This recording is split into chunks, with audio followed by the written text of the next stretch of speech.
kalau nggak salah ini ya, apa kita tanya jawab ya. Gitu. Jadi moderatornya boleh dengan siapa ini? Oh, ini model talk show, bukan Ya, talk show. ya. Oke. Soalnya saya nggak siapin materi nih, ditodong nih. Oke, nggak apa. Saya lebih akan memberikan semuanya itu real case lah. Real case, terus pengalaman-pengalaman di lapangan seperti apa, dan update-nya seperti apa. Gitu. Oke. Jadi mungkin saya perkenalkan diri saya dulu aja kembali ya, Pak Kanpo dan teman-teman. Oke, nama saya Johan Tamin. Saya bergabung di Prudential tahun 2005. Jadi sudah tepat 17 tahun ya. Jadi barat kata anak remaja ini ya, menjadi pemuda ya. Baru terima KTP ini. Oke, dan background saya di flyer tertulis saya adalah background dengan karyawan di perusahaan kontraktor. Nah, dulu saya kuliah di Universitas Parahyangan, dan kemudian begitu di Jakarta saya kerja di awalnya bukan kerja perusahaan kontraktor dulu, jadi perusahaan yang dimana direferensiin oleh kakak ipar saya. Jadi di sana bekerja 2 tahun, kemudian pada saat terjadi krisis moneter di PHK, dan kemudian nganggur hampir 3 tahun nganggur gitu. Nah, pada saat nganggur itu saya terpilih lah menjadi sekretaris RT dan kemudian naik jabatan menjadi ketua RT. Seperti itu teman-teman ya. Dan saya bisa dibilang kalau sekarang sih boleh bilang bangga ya. Bangganya kenapa? Karena saat itu saya jadi ketua RT itu mungkin masuk museum rekor kali ya. Jadi ketua RT yang belum berkeluarga. Gitu. Jadi teman-teman kan pasti udah tahu dong ya, kalau misalnya ketua RT harus sudah berkeluarga ya. Karena gimana pun dia harus namanya kalau ada masalah keluarga, mau nggak mau ketua RT pasti turun tangan seperti itu ya. Gitu. Itu pada saat itu waktu itu saya juga bisa dibilang didorong lah sama beberapa penatua di komplek ya, gitu. Dimana saya bilang saya nggak mungkin, karena waktu saya saat jadi sekretaris RT itu saya udah melihat banyak sekali problem-problem yang ada gitu di komplek gitu, apalagi kalau suami istri ribut, terus udah itu nanti ada tukang tagih, debt collector segala macam, wah itu pusing banget gitu. Tapi akhirnya waktu itu saya mungkin diiming-imingin, dibilang nggak usah khawatir, karena ada salah satu pengacara juga yang bilang ada apa-apa nanti minta tolong sama dia, ya kan dia siap bantu untuk jadi penasehat lah seperti itu. Akhirnya saya menjalani ya. Ya, thanks God, baru menjalani 3 hari, benar-benar waktu itu jam 2 pagi saya dibangunin teman-teman sama security saya, ya lewat HT, terus kemudian diketok pintu, begitu saya bangun, saya tanya ada apa, saya pikir ada kayak kejadian kan, gitu. Saya bilang, iya Pak, ini di blok ini ada suami istri ribut, gitu. Saya bilang, terus kalau ribut kenapa Pak, saya bilang gitu kan. Terus mereka bilang, masalahnya suaminya ubur istrinya pakai samurai. Wah, mau nggak mau saya harus turun tangan. Saya harus panggil anggota polsek dan kemudian kita damaikan. Itu lucu teman-teman. Dari jam 2 pagi kita damaikan di pos saya ya, itu sampai jam 9 pagi teman-teman. Ya, sampai jam 9 pagi ya dengerin TikTok sana TikTok sini.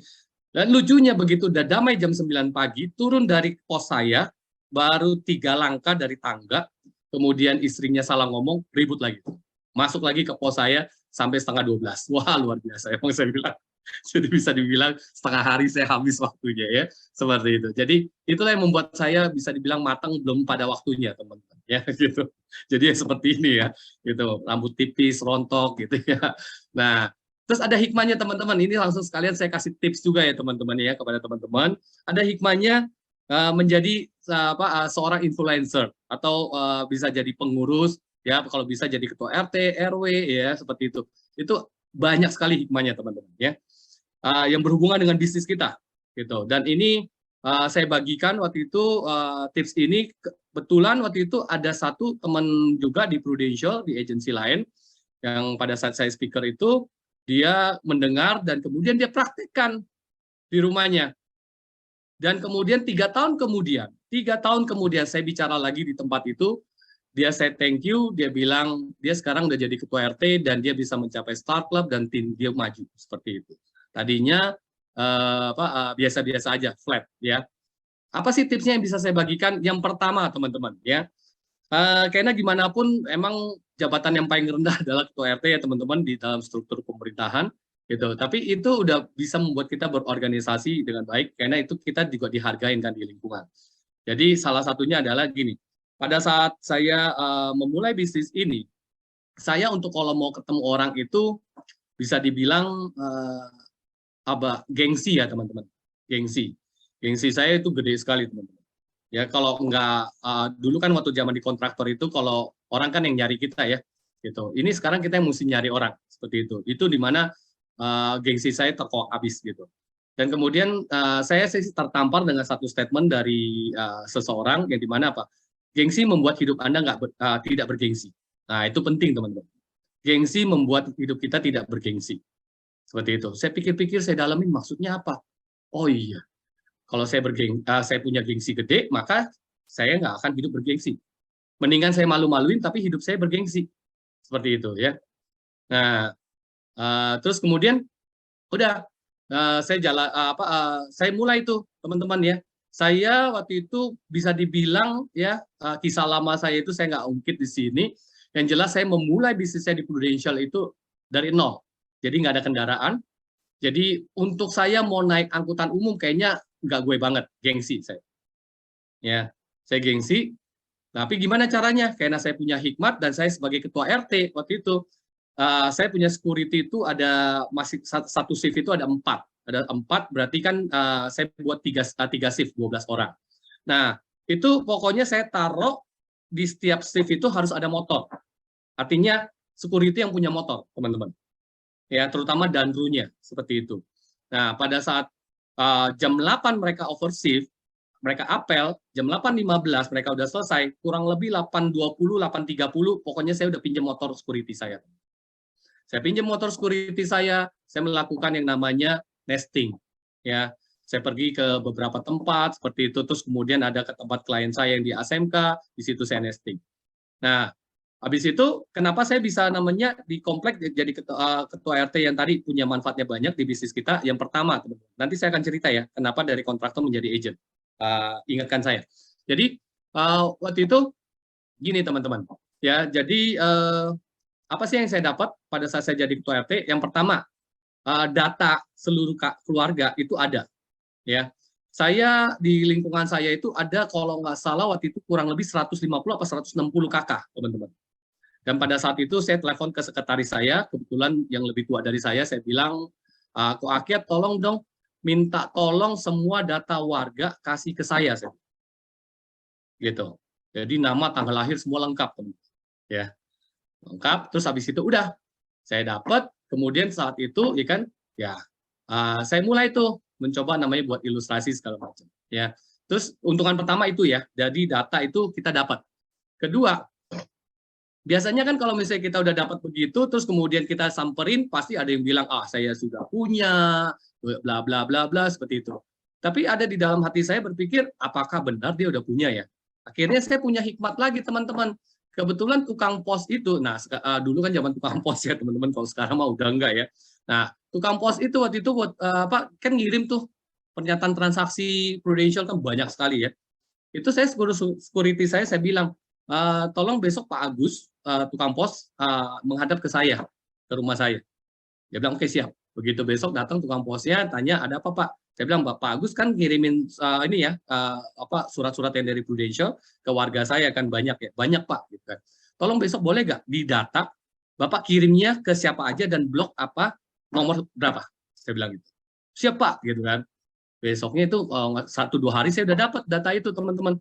Jadi saya bisa kalau misalnya datang ke keluarga saya, begitu saya bilang saya mau presentasi Prudential, dia bilang udah ada. Saya lihat data saya, belum ada ini kamu, gitu kan. Gitu. Ada juga yang mereka bilang, masa sih belum ada gitu kan. Gitu. Jadi ada 1-2 orang yang ketangkep sama saya lah, gitu ya kan teman-teman. Nah itu menariknya ya teman-teman ya. Nah terus yang ketiga apa teman-teman? Kalau kita datang ke warga sebagai ketua RT, nggak mungkin ditolak teman-teman. Kagak mungkin berani warga kita nolak. Seperti itu ya.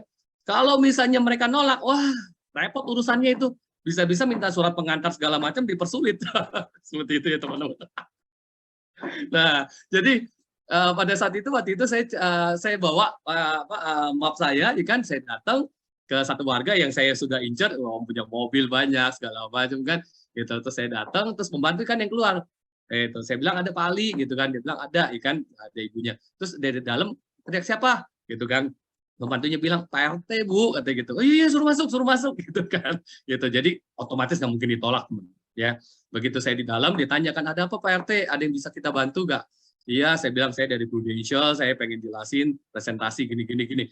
Ya walaupun dia istilah kata di awalnya kaget, tapi ya mau nggak mau kan dia pasti akan, ya udah silakan gitu kan, gitu. Nah saya presentasi, dan kemudian waktu itu saya udah keluarin ilustrasi teman-teman, karena kan saya punya data, nama, tanggal lahir segala macam. Nah ini satu tips lagi teman-teman ya. Jadi jangan pernah jadi namanya paranormal teman-teman, ya. Jangan pernah jadi paranormal buat orang lain. Artinya saya selalu mengukur kemampuan orang itu dari kantong saya. Nah, tips yang berikutnya adalah jangan mengukur kantong orang dari kantong kita, teman-teman. Ya, gitu. Jadi saya berpikir saya buatin lah premi 5 juta, gitu kan. Ini istrinya, terus suaminya 5 juta.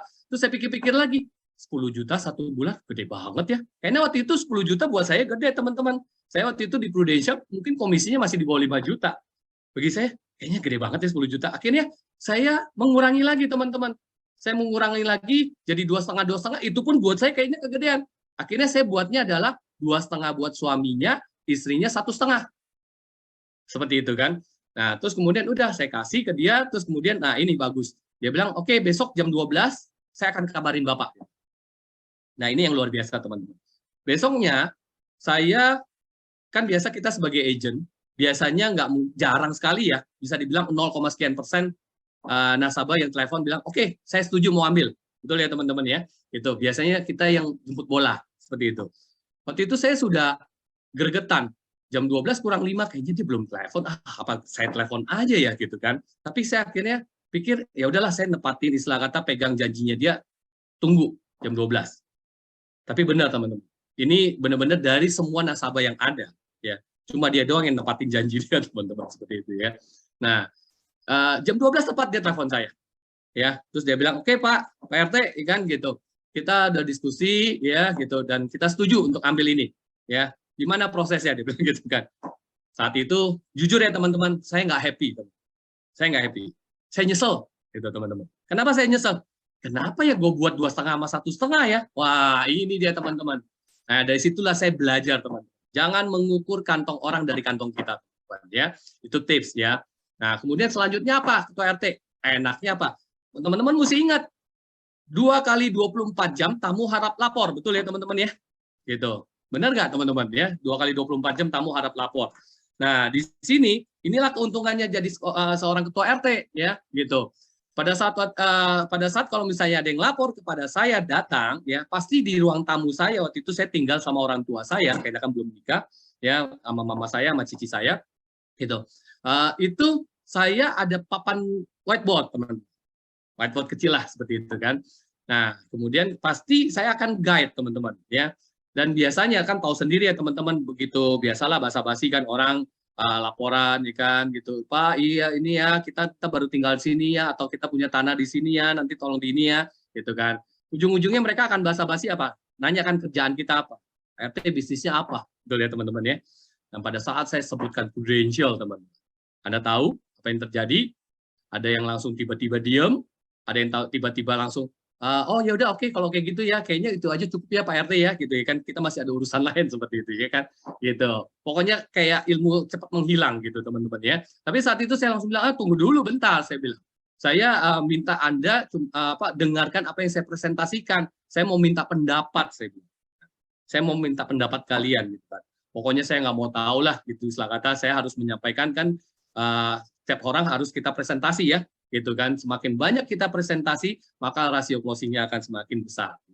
Jadi saya presentasi, bodoh teing lah saya presentasi ya, pokoknya gitu. Dan thanks God, alhamdulillah juga ya, gitu kan.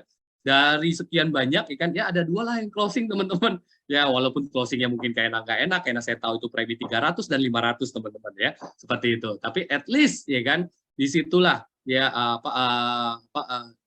keuntungan dari kalau kita menjadi seorang influencer atau pengurus di lingkungan ya, seperti itu teman-teman ya.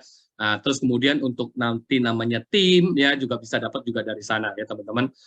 Oke. Nah, terus kemudian wah Pak RT paling top. Mengapa dari kontraktor menjadi agen asuransi? Nah, saya jadi agen asuransi teman-teman. Ini bisa dibilang tragedi ya seperti itu. Ya, jadi saat itu saya sebagai ketua RT ya, terus ada warga saya ya yang menawarkan yang di food court-nya saya lah, kita di lingkungan itu kan ada satu tanah kosong, terus kita kelola untuk warga yang bisa dagang lah seperti itu. Kebetulan dia bisa dagang ya gitu. Dan kemudian waktu itu dia ngajak saya, ya kan. Awalnya untuk jadi nasabah teman-teman. Jadi dulu saya paling benci MLM dan asuransi teman-teman ya. Karena bagi saya itu bullshit ya. Dan kemudian kakak kandung saya sendiri pun adalah agent dari AIA ya gitu, di mana dia sering nawarin saya, dulu saya tolak. Dan luar biasanya saya di prospek ini bisa tergugah hati saya hanya karena dia bilang gini. Zaman dulu kan Pak Ali ya teman-teman.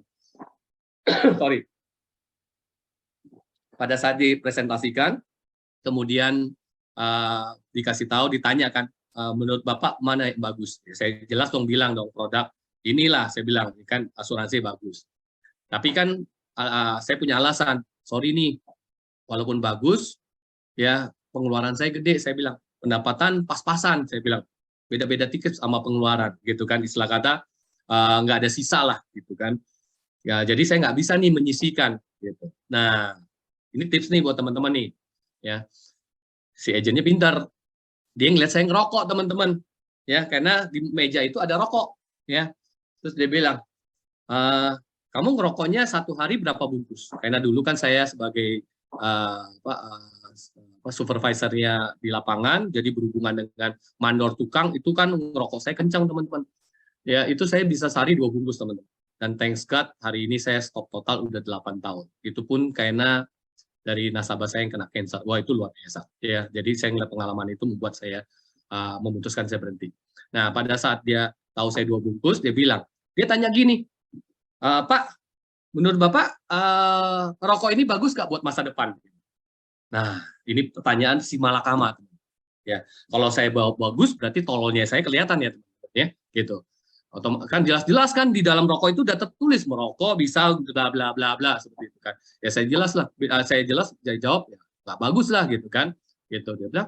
Nah, saya nggak minta Bapak untuk namanya stop rokok Bapak, dia bilang. Pinternya dia begini. Dia bilang, Bapak kurangin aja satu rokoknya. 1 bungkus. 1 bungkus Bapak tetap ngerokok ya, 1 bungkus lagi buat masa depan Bapak di produk ini. Proteksi ini. Saya pikir-pikir, iya benar juga ya. Anggaplah misalnya 1 bungkus 10.000 ya, 1 bulan 300.000 teman-teman ya. Sekarang kan rokok udah mahal. Kemarin saya baru pulang dari mancing, beli rokok aja buat kapten 1 bungkus 25.000 teman-teman. 25.000 kali 30 hari berarti bisa berapa? 650.000 ya. 750.000 ya. 750.000 ya, itu kan bisa buat 1 bulan tuh teman-teman ya. Jadi teman-teman bisa masuk dari situ juga ya. Jadi caranya tadi tuh ya, tanya rokok bagus gak buat masa depan gitu. Awalnya tanya dulu, produk ini bagus gak buat masa depan? Pasti dibilang, bagus sih, tapi ya tahu sendirilah pengeluaran saya bla bla bla gini. Begitu itu, tanya lagi rokoknya. Kalau dia bilang bagus buat masa depan, berarti udah next aja lah teman-teman ya. Otaknya konslet gitu teman-teman ya, seperti itu ya. Oke. Nah, terus kemudian udah di situ, nah begitu udah jadi nasabah ya, terus kemudian ya udah diajaklah saya. Di namanya dulu NBO teman-teman, New Business Opportunity ya. Nah, saya bilang, nggak enak nih kayak warga kan, ya udahlah ikut aja kan. Tapi saya duduknya paling belakang teman-teman, dekat pintu teman-teman ya. Jadi kalau nggak menarik, saya buru-buru kabur gitu kan teman-teman. Nah, terus kemudian yang luar biasanya awalnya sih nggak begitu menarik buat saya ya, biasalah presentasi tentang company ya. Teman-teman sekarang bersyukur ya teman-teman ya, Prudential udah ke top. Kalau zaman dulu ya Pak Kanho ya kalau saya sih waktu itu saya ingat banget waktu di ASMK, waktu bilang saya di Prudential, mereka bilang pasar gigi apa katanya gitu kan, seperti itu. Wah pokoknya jelasinnya itu mesti company profile dulu teman-teman. Aduh capek deh gitu kan, seperti itu. Ya, terus kemudian pada saat dia masuk tentang yang namanya jenjang bisnis ya, gitu. Dalam 5 tahun dijamin 100 juta per bulan. Nah, disitulah saya mulai bergeming iman saya, ya teman-teman ya. Saya berpikir benar gak ya? Kembali ya, namanya kita negatif ya, gitu ya. Benar gak ya sih, gitu kan? Gitu. Tapi ada perkataan yang menarik daripada si pembicara. Dia bilang gini, anggaplah 5 tahun 100 juta ini bohong, dia bilang. Setengahnya aja lah yang kalian dapat dalam 5 tahun 50 juta. Menurut kalian worth it gak sih? Saya pikir-pikir, ya benar juga sih, kalau 5 tahun dapat 50 juta, oke juga. Karena waktu itu income saya kan masih 5 juta ya teman-teman ya. Gitu. Ya. Terus kemudian 10 kali lipat nih ya kan. Tapi bohong juga lah saya bilang gitu kan. Seperti itu. Terus dia bilang, anggaplah saya 2 kali bohong, dia bilang gitu kan. 2 kali bohong dari 50 juta, setengahnya aja dia bilang 25 juta 1 bulan. Menurut kalian worth it kan? Saya pikir-pikir lagi, iya juga ya. Ya udahlah, nggak usah muluk-muluk 100 juta. Ya, 25 juta aja buat saya, wah lumayan nih, 5 kali lipat nih. Seperti itu kan. Wah boleh nih ya kan, apalagi waktu itu masih single kan, seperti itu kan. Gitu. Nah akhirnya saya pikir, ya nggak ada salahnya sih dicoba. Karena omongan terakhirnya juga gitu. Kalau kalian sekarang mencoba, dalam waktu 1 tahun benar-benar berusaha, ya kalau anggaplah nggak berhasil, dia bilang, at least kalian pernah mencoba. Gitu. Dan dia memberikan garansi, kalau kalian benar-benar mencoba dengan benar sesuai sistem ini, 1 hari 2 orang, saya jamin 1 tahun itu kalian sudah kelihatan hasilnya lebih daripada apa yang kalian bayangkan. Seperti itu. Dan waktu itu, saya pikir, oke, menarik juga nih. Ini orang berkata demikian, masuk akal, masuk logik buat saya. Seperti itu. Saya pikir, ya udah saya coba. Teman-teman, saya coba. Dan emang tidak gampang teman-teman untuk mencoba awal ini. Ya, karena tadi saya bilang saya punya gengsi yang begitu besar, teman-teman. Ya, saya baru pecah telur itu, teman-teman. Ya, bisa dibilang bulan ke-9. Ya, setelah saya mengalahkan gengsi saya itu. Ya, itu saya masih ingat banget waktu itu zamannya itu waktu itu ada namanya ADS ya di Marbella Anyer ya, gitu. Di mana itu kan biayanya berapa ya? Kurang di bawah 1 juta. Itu bisa dipotong dari komisi, dicicil dari komisi, teman. Itu sampai saya beberapa kali itu ditanya sama sekretaris, ya sekretaris leader, Pak Jo, ini dapat ini kan pemberitahuan Pak Jo kok nggak bisa dipotong-potong, kayaknya komisi nggak ada, teman-teman. Kalau zaman dulu kan 9 bulan nggak ada produksi masih oke ya, teman-teman ya, seperti itu ya. Nah, jadi begitu 9 bulan, pecahnya gimana, teman-teman? Nah, ini dia. Case pertama saya ini adalah pada saat itu saya ingat banget saya bawa namanya filing saya jam 8 malam ke sepupu saya punya suami. Ya. Pada saat itu saya presentasi 2 jam, teman-teman. Saya HO ya. Kebetulan dia orang yang agamais dan dia percaya banget sama Tuhan, ya. Saya sudah semua keluarkan ilmunya, ilmu dari Tai Chi, Sun Tzu, semua saya udah keluarkan lah. Pokoknya saya ingat banget, udah 2 jam, itu mulut saya itu udah mulai agak-agak berbusa dikit, ya, udah mulai capek seperti itu kan. Akhirnya saya hopeless, teman-teman, ya. Jam 10 lewat, ya kan, dia tetap ngotot, istilah kata dia percaya Tuhan, ya udahlah, saya bilang, saya masukin dong ke tas saya. Begitu saya masukin ke tas saya, apa yang terjadi, teman-teman? Dia bilang gini, yaudah Johan, yang paling kecil berapa? Wah, kata-kata itu buat saya menyakitkan. Sangat menyakitkan. Kenapa? Karena itu kata-kata mengasihani. Betul ya teman-teman ya? Seperti itu, mengasihani. Ditanya kan, berapa sih yang paling kecil? Gitu kan. Gitu. Tapi untungnya saya udah kena imun, teman-teman. Ya, karena ikut acara kayak begini ini, kayak zaman dulu kan M3 ya, teman-teman ya. Ini benar-benar motivasi banget ya. Berarti kita belajar dari pengalaman orang lain ya. Saat itu saya ingat dengan satu perkataan leader yang dimana apa? Komisi kita awalnya emang kecil deh. Tapi pada saat kita melakukan konsisten, persisten, ya lama-lama akan menjadi yang namanya bola salju yang besar, ngegulung terus. Gitu. Karena kenapa? 300.000 buat saya sudah berhitung, teman-teman. Ya. Saya kan teknik sipil.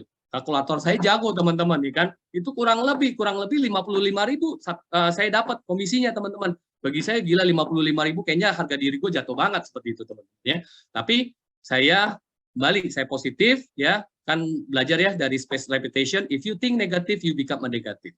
If you think positive, you become a positive. Ya, saya memutuskan, saya memilih menjadi positif. Saya berpikir, oke, dari hal yang kecil ini saya bersyukur dan saya aminkan akan menjadi kelipatan menjadi 10 kali lipat, 100 kali lipat seperti itu. Gitu. Dan kemudian saya terima. Nah, begitu terima, ya, saya jalanin, ya, dari situ case ini bergulir, ya. 3 bulan kemudian, tepatnya hari ke 95, teman. Hari ke 95, ya. Oh ya, ini yang case pertama ini dia masukin buat anaknya teman-teman 300.000. Ya, padahal anaknya ada 2. Ya, maklumlah namanya case kasihan ya. Nah, begitu yang 95 hari dia kontak saya, teman-teman. Dia suruh saya ke rumahnya, ya. Itu saya udah dapat beberapa case ya, teman-teman, dari sejak pecat telur itu, ya. Nah, begitu saya ke rumahnya dia, ya, terus dia minta saya jelasin lagi programnya, saya jelasin lagi, dan dengan mudahnya, ya, dengan mudahnya dia ambil, ya, buat anak keduanya 500.000. Ya. Oh iya, yang pertama tadi 300.000 tuh, waktu dia bilang, saya bilang 300.000, istrinya yang sepupu saya bilang gini, waduh, kita bisa seminggu nih nggak makan kalau 300.000, ya kan, seperti itu. Ya, lebay banget ya teman-teman ya. Nah, terus kemudian begitu dia buka yang 500.000, dalam hati saya, wah, dia 2 minggu nih nggak makan, seperti itu. Terus kemudian udah.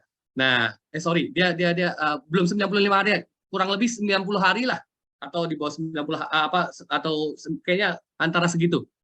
Dan kemudian tepat hari ke 90 hari saya dihubungin dia, ya, dan kemudian bukan dihubungin, kakak saya kontak saya, kakak saya yang di AIA, dia bilang kayaknya si Koko ini ada masalah, kayaknya terdiagnosa kanker. Kaget saya. Saya kaget, waduh, ini gimana nih? Case pertama klaim nih, gimana nih? Akhirnya terus kemudian saya bilang, saya langsung telepon dia, saya bilang, kok ada masalah ya? Dia bilang, iya Han, ke rumah aja.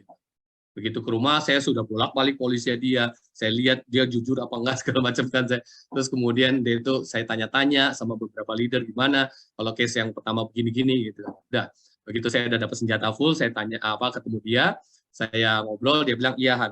Jadi dia bilang awalnya, karena dia nggak bisa BAB 3 hari, teman-teman, ya, dan begitu ditimbang berat badannya nyusut 5 kilo. Ya emang secara logika nggak ada yang keluar kenapa bisa nyusut ya teman-teman ya, seperti itu ya kan. Dan akhirnya dia disuspek ya cancer dan dia mau ke Singapura, teman-teman. Bayangin Pak, untuk premi 300 sama 500 aja dia agak berat kan, tapi Singapura dia bisa ya. Dan akhirnya waktu itu saya cuma titip form buat dia, form cancer, karena kan dia parent payer ya teman-teman ya. Dan saya bilang kalau misalnya emang nanti positif, tolong diisi ini sama dokternya. 2 minggu kemudian dihubungin saya dan itu benar, dia sudah dipotong kanker usus rektum stadium 2B. Dan itu dipotong dan kemudian form itu saya ambil dan kemudian saya langsung kasih tahu, oke kok, ini saya pastikan lagi sebelum masuk ini udah ada riwayat belum? Dia bilang nggak ada. Saya bilang di seluruh Indonesia ya, iya benar nggak ada. Oke, kalau kayak gitu berarti ya saya sudah yakin ya dengan apa yang dia berikan. Terus kemudian saya bilang anak yang pertama klaim ini bisa diganti. Tapi mohon maaf, anak yang kedua nggak bisa diganti. Ada yang tahu nggak kenapa nggak bisa diganti anak kedua? Coba sambil dicat. Kan? Terus dia tanya, kenapa? Dia bilang gitu. Dan saya jelasin. Dan terus kemudian dia tetap kayaknya dia berasa sebagai keluarga ya. Tolonglah Han, bantulah Han, segala macam. Saya mah tipe orangnya saklek gitu kan. Nah betul, belum masa tunggu, belum 90 hari ya. Gitu. Jadi dia kan ingat ya, dia hari ke-90 baru masuk anak yang kedua. Karena di surat pemberitahuan klaim kalau nggak salah itu baru 5 hari ya gitu untuk ditolaknya. Nah terus kemudian saya bilang nggak bisa, tetap nggak bisa karena klausa tertulis demikian. Terus dia bilang tolonglah bantu ya kan gini. Akhirnya saya pikir daripada saya dapat kusir, saya ubah pernyataan saya. Oke, saya bantu, tapi kemungkinannya cuma 0, sekian %. Seperti itu. Dia kambuhan tuh teman-teman. Intinya dia rela, yang penting kamu bantulah, dia bilang gitu kan, seperti itu. Saya pikir tadi kan saya udah bilang nggak bisa ya kan, pokoknya nggak bisa gitu kan, tapi dia dengan saya bilang ya udah pokoknya saya bantu tapi kemungkinan cuma 0, sekian %. Dia bilang nggak apa-apa, yang penting kamu bantu. Ya ampun, saya bilang gitu ya. Jadi saya nggak pernah menjanjikan namanya hal-hal yang PHP lah gitu. Dan Betul, case ini juga berjalan, saya udah kasih tahu di awal, pasti ada investigasi karena early claim, baru 3 bulan ya teman-teman. Dan kemudian tepat 1,5 bulan, keluar keputusan, ya anak pertama PRMPR jalan, anak kedua ditolak klaimnya. Ya, dan kemudian di situ saya melihat, wah pada saat itu kan, waduh baru 900.000 dia taruh, terus anaknya ditabungin sampai usia 25 ya. 25, nanti di 25 kurang lebih 150 juta seperti itu. 150 juta, gila dari 900.000 ke 150 juta, luar biasa nih, saya bilang gitu kan.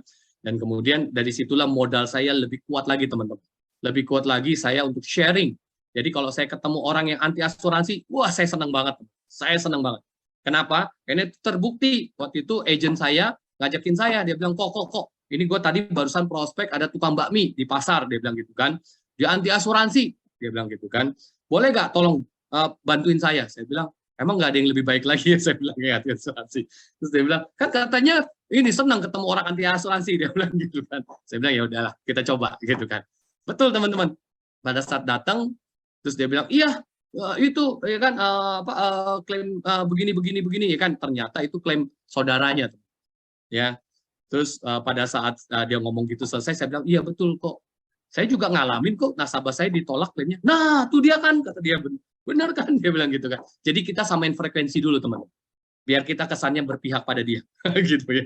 Nah, terus kemudian habis itu saya bilang tapi ada tapinya kok. Nih saya kasih lihat, ini kan ada surat pemberitahuan klaim. Nah, tuh klaim yang pertama diganti. Saya ceritain kronologisnya persis seperti tadi. Ya, terus kemudian anak kedua kenapa nggak diganti? Karena belum melewati masa tunggu. Dari situ dia mulai. Dia turun tensinya dan kemudian saya jelasin. Kemudian akhirnya closing teman-teman 750.000 teman-teman dari yang anti asuransi seperti itu. Oke, ada pertanyaan sampai sini? Gitu. Oke, luar biasa sekali. Oh, saya kira tadi apa yang RT tadi bercandaan. Ternyata beneran ya? Beneran Pak, gitu. Saya kira Makanya saya bilang kalau bisa masuk Museum of Record bagus tuh Pak. Tapi ini ya benar beneran. nih. Tadi saya kira bercandaan RT beneran ternyata. Iya. Iya. Oke teman-teman. Saya mau dipilih. Ya. Ya. Jadi silakan bertanya teman-teman yang mau bertanya. Bentar. Ya, ini bagi teman-teman yang mau jadi RT, silakan. Tapi ingat ya, jadi RT bukan berarti semua sistem kan bisa dikerjakan ya. Jadi ibarat kata kita itu kepala, kita leader. Ya, semua ada sistem, ada sekretaris, ada wakil segala macam gitu kan. Kalau dulu saya sih, nah ini juga tips buat teman-teman, ya kesehatan itu penting teman-teman. Karena saya berpikir waktu itu masih muda, saya bisa nongkrong tuh dari jam 9 malam sampai jam 5 pagi itu di pos. Ya, wah pokoknya ngobrol, main HT seperti itu kan sampai saya masuk anggota Citra Bayangkara, kemudian diajak razia teman-teman di tengah jalan. Seperti itu. Bayangin, seorang Chinese bisa jadi ngerajain orang seperti itu ya. Gitu. Nah, tadi saya tertarik teman-teman sambil nunggu pertanyaan ya teman-teman ya. Saya tertarik tadi dengan yang yang Ibu tadi ya yang bicara tentang klaim itu luar biasa sekali teman-teman. Ini penting banget. Saya setuju juga dengan host ya yang dimana emang pelayanan ini itu penting ya teman-teman ya. Karena bagi saya mau cerita sedikit teman-teman. Sejak saya dari case-case klaim itu wah itu luar biasa. Dan saya waktu itu menemukan satu AHA yang dimana pada saat saya lagi mengadakan pameran di Rumah Sakit Satya Negara, saya samperin seorang bapak-bapak duduk di ruang tunggu, saya samperin dia, terus saya presentasi, saya kasih brosur, saya kasih ini, terus dia bilang, oh Prudential ya saya udah ada, gitu kan. Nah teman-teman ya, bagi teman-teman yang ketemu orang yang bilang sudah ada polis Prudential segala macam, jangan berkecil hati teman-teman. Ya, kita harus fact finding, harus menggali ya teman-teman. Karena banyak hal yang saya temukan, mulai dari yang misalnya saya pernah closing dari mantan agent Prudential, seperti itu. Ya, terus kemudian dia kalau dari asuransi lain aman lah, itu bisa sangat bisa. Jadi saya ketemu sama bapak ini, saya berpikir cuma begini-begini. Bapak ini sudah punya polis Prudential. Terus saya tanya, gimana Pak dengan polis Prudential Bapak, ya pelayanannya gimana segala macam. Saya pengen tanya responnya. Ingat ya di sini kita harus lebih banyak bertanya teman-teman. Jangan banyak kita yang bercerita ya, gitu. Nah, terus dia bilang gini, wah saya salut dengan agent Prudential saya deh. Padahal saya punya asuransi lain, saya lupa waktu itu asuransi apa, yang jelas dia ngambil sama iparnya asuransi lain itu. Dan kemudian dia bisa memberikan apresiasi kepada agent Prudential, membuat saya semakin tertarik, teman. Saya tanya lagi sama dia, Pak, permisi tanya, boleh ya saya duduk di sebelah Bapak, ya kan? Saya mau nanya, ya, apa sih kehebatan dari agent yang Bapak bilang tadi? Saya mau belajar, Pak. Mohon maaf, saya masih baru di Prudential, seperti itu. Ya, jadi kita harus merendahkan hati, ya, merendahkan hati untuk mau belajar. Terus akhirnya dia membagi tips, teman-teman. Tipsnya demikian. Iya, saya ngambil polis Prudential sama seperti kayak begini, dia bilang pameran segala macam gitu kan. Terus kemudian saya ambil. Terus kalau yang sama ipar saya asuransi lain itu dia bilang karena ya itulah namanya ipar, ya kan, saya nggak enak, ya kan, diugur-ugur segala macam gitu kan. Nah, terus luar biasanya apa? Pada saat waktu itu saya mau klaim, saya ke rumah sakit, saya kontak agent saya. Pertama saya kontak ipar saya karena saudara. Ipar saya nggak datang. Tapi saya kontak agent asuransi Prudential, saya datang. Saat itu karena saya mungkin polos, ya, saya cuma tanya, terus apa keistimewanya Pak dia datang gitu kan. Terus dia bilang, inilah kita sebagai nasabah, sebagai klien, kita berasa tenang. Saya berasa tenang begitu agent saya datang. Oh, begitu Pak. Nah, kata-kata itu yang menjadi rema buat hidup saya. Saya jadikan itu sebagai rema, ya, dalam pelayanan saya di Prudential. Akhirnya saya praktekkan, teman-teman, ilmu itu. Luar biasa loh, teman-teman. Ingat yang tadi saya closing itu yang 2,5 juta, 1,5 juta ya, teman-teman, ya. Gitu. Itu pada saat itu, ya, pada saat saya closing itu, ya, gitu. Itu malam-malam ada klien saya kontak saya. Telepon, waktu itu dia bilang saya kayaknya kena demam berdarah. Saya ada di rumah sakit. Di rumah sakit dia bilang. Jadi gimana ya Johan ya? Saya mesti ke rumah sakit mesti siapin apa aja. Terus saya bilang sama depan nasabah saya ini, saya bilang Koko nggak usah bawa apa-apa. Yang penting Koko bawa peralatan diri Koko aja. Nanti untuk urusan asuransi saya siapkan. Yang penting jatahnya sekian. Saya bilang. Oke. Di situ dia bilang oke, nanti dia kasih tahu kamar berapa gitu, ada dapat. Nah, dia sambil nunggu dia bilang gitu. Nah, ya udah kok, ikan gitu. Terus saya bilang sama klien saya yang depan saya itu, dia udah tanda tangan beres, ya, saya nggak basa-basi lagi, saya langsung bilang permisi ya Ci, ya, saya langsung ya, soalnya ada klien mau ini nih. Oh ya silakan buruan dia bilang gitu kan. Bagus layanin dia bilang gitu kan. Ya udah saya langsung datang tuh. Saya datang, waktu itu kebetulan dia udah masuk tuh kamar tuh. Tapi karena waktu itu karena satu kamar bed yang sebelahnya orang stroke, dia berasa nggak nyaman. Saudaranya kan pasti namanya orang sakit pasti ada yang nemenin ya teman-teman ya. Banyak kan pasti mostly ada yang nemenin lah. Baik itu pasangannya atau keluarganya atau iparnya pasti ada yang nemenin atau kakak beradiknya. Nah waktu itu ada kakak iparnya ya, kakak iparnya nemenin ya. Terus kemudian akhirnya mereka memutuskan untuk cari yang VIP satu bed. Nah begitu udah dapat kamar itu, masuk lagi, ya kan? Terus kemudian, sebelum sambil nunggu kamar itu, si kakak iparnya ada sempat nanya-nanya, teman-teman. Ada sempat nanya-nanya. Emang programnya kayak gimana ya, asuransi bla bla bla bla. Terus saya jelasin, terus habis itu dia bilang, oh ya udah oke, gitu kan. Saya jelasin cuma sekilas. Terus habis itu saya bilang nanti untuk detailnya nanti aja kok. Saya bilang kita fokus di sini dulu aja. Gitu. Saya bilang gitu kan. Nah singkat cerita udah, begitu udah dapat kamar, udah tuh. Saya permisi pulang karena udah cukup lumayan, kalau nggak salah udah larut malam, udah di atas jam 12 pagi nih kalau nggak salah ya. Begitu saya pulang, terus kemudian besoknya saya datang nih jam besuk, teman-teman.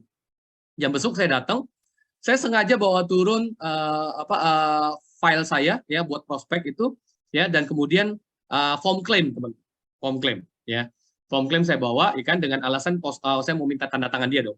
Begitu saya masuk, wah biasanya jam besuk pasti ada namanya yang besuk ya, ada namanya temennya, dan waktu itu ada iparnya lagi, teman-teman. Ada iparnya, terus kemudian begitu saya udah minta tanda tangan sama dia, terus saya mau permisi pamit pulang, karena cukup lumayan banyak, kalau nggak salah ada 4-5 orang di dalam.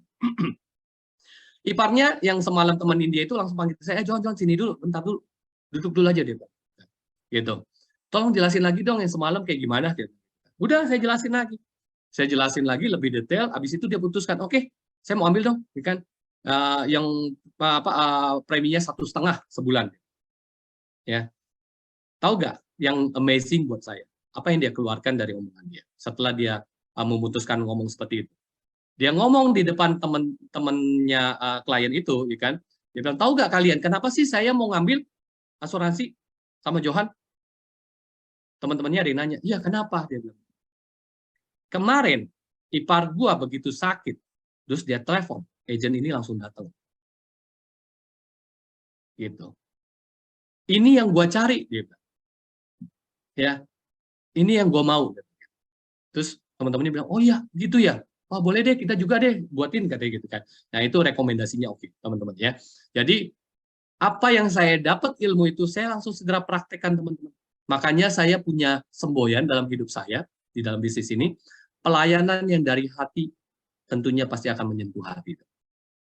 Seperti itu ya. Jadi itu saya lakukan, teman-teman, servicing. Dan saya melakukan servicing itu, saya bagi-bagi, teman-teman. Yang tadi dibilang kue segala macam, itu betul, teman-teman. Tapi saya baginya itu demikian, teman-teman. Ini tips juga ya, teman-teman ya.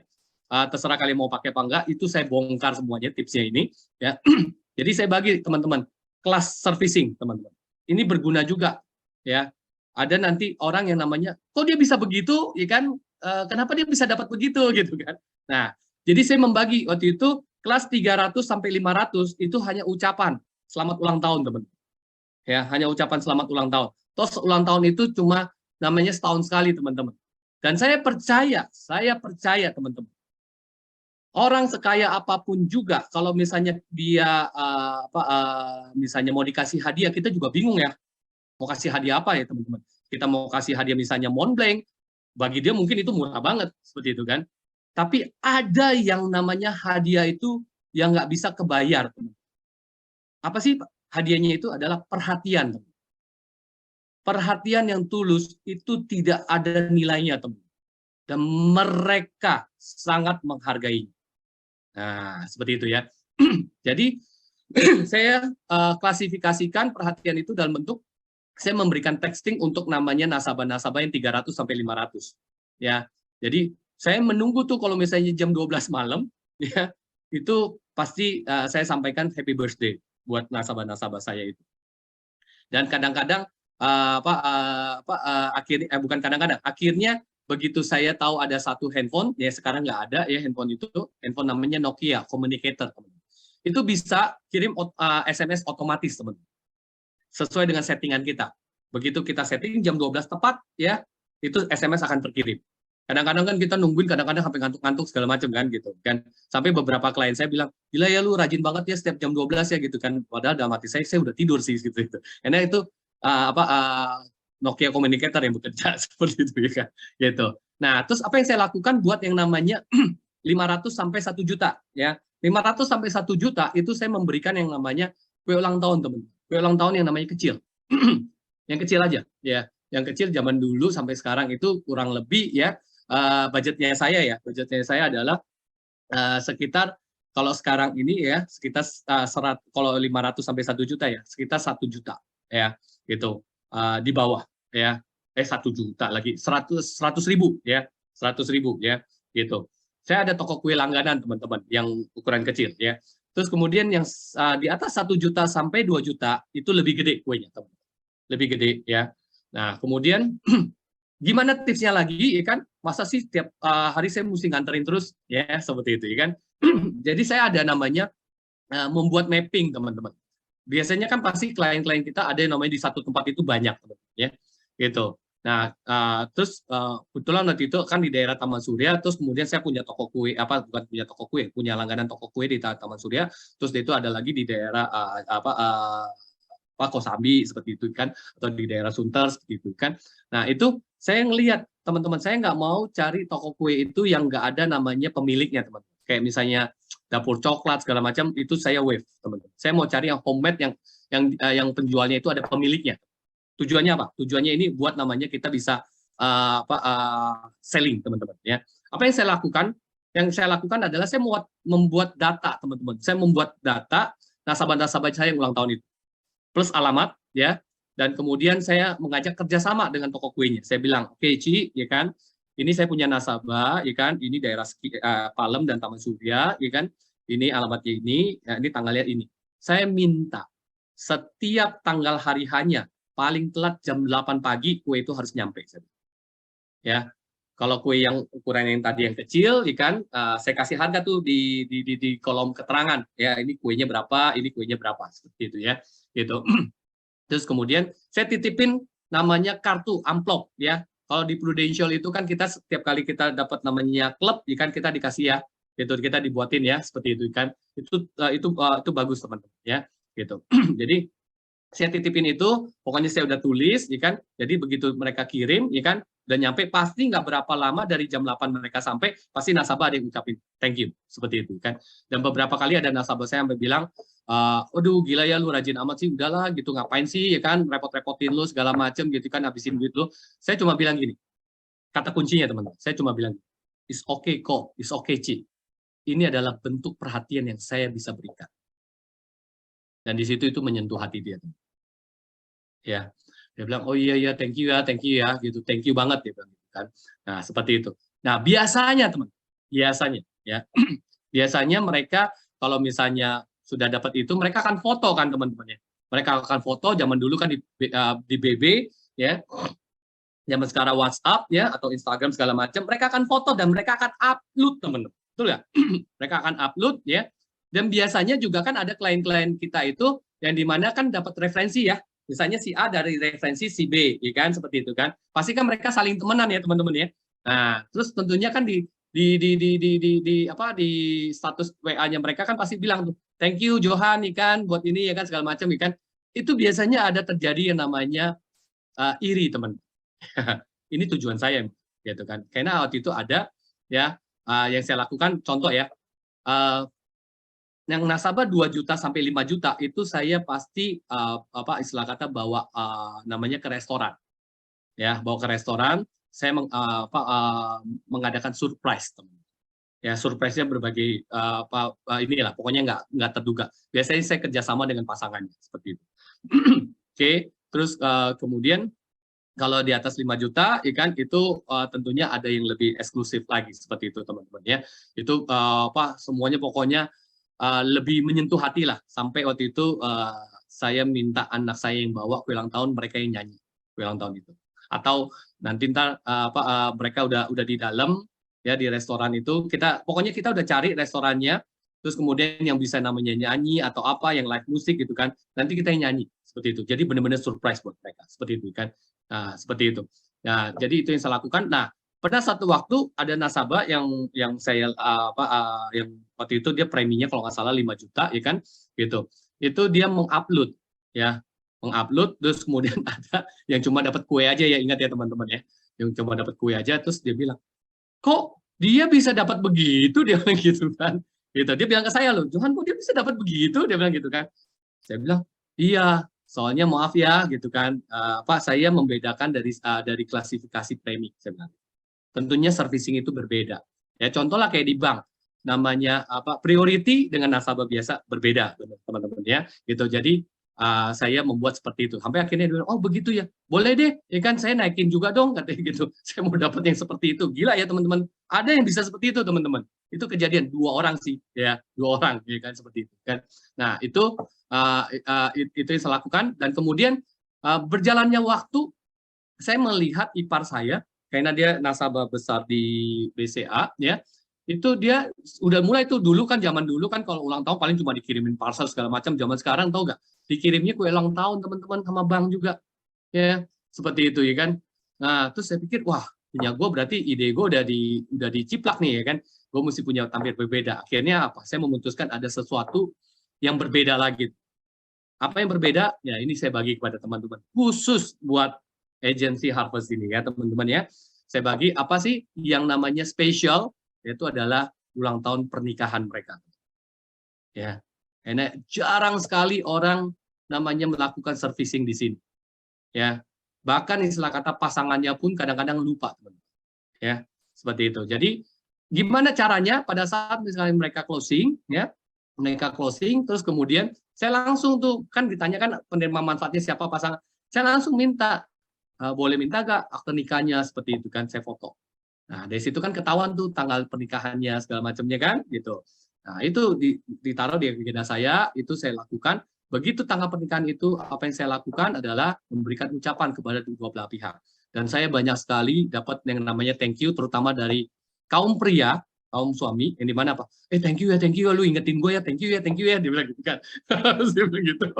Kalau enggak, gue lupa lu beneran asli, dia bilang gitu kan. Seperti itu ya. Nah, itu penting teman-teman ya. Gitu. Terus kemudian kalau nasabah yang kayak contoh lah, kayak ada yang di atas yang 10 juta waktu itu, ya itu saya kasih namanya mereka menginap gratis di Hotel Bintang 5 waktu itu di Intercontinental, teman. Saya kasih voucher 2 malam, saya bilang enjoy your day, seperti itu ya. Jadi mereka sampai bilang, oh thank you ya, dia bilang gitu kan. Dan tentunya dengan kita melakukan seperti itu, dia posting pastilah namanya teman-temannya juga pasti akan melihat segala macam gitu teman-teman ya. Itu dari hal servicing. Oke, ada pertanyaan? Oke, mumpung masih hangat. Tadi dari servicing ya. Dari servicing itu kan kita tahu kalau unit link kan komisi kita 2 tahun. Ya. Nah, untuk Ini menarik nih. Lah, ucapan-ucapan itu menarik. apakah maksudnya ya terus atau ya tetap disesuaikan gitu. Yes, betul. Ini menarik. Karena itu pertanyaan itu ditanyakan oleh tukang kuenya teman-teman Pak ya gitu kan. Pada saat itu si insinyurnya bilang, "Kok ini cuma 2 tahun aja atau terus?" Dia bilang gitu kan. Terus saya langsung bilang, "Kok Cici bisa nanya gitu?" Ya banyak kan sih juga mereka cuma 2 kali doang, tahun ketiganya enggak. Saya bilang selama mereka jadi nasabah saya tetap berikan. Dan selama saya nggak rubah namanya draftnya, misalnya nih dia udah ada namanya surrender nih kan gitu, maka udah hilang gitu dari daftarnya seperti itu kan. Nah terus sampai dia bilang, oh begitu ya, wah bagus ya, dia bilang gitu. Tahu nggak apa yang terjadi? Dia bilang, nanti saya kenalin ya ke suami saya, dia bilang, lu prospekin dia bilang gitu kan. Lu prospekin dia anti asuransi, dia paling benci sama agen asuransi. Tapi nanti gua akan bilang, lu klien kita nih di toko kue nih yang gini lah, dia bilang gitu kan. Terus saya bilang, oh boleh Ci, kan gitu. Dan luar biasa teman-teman ya.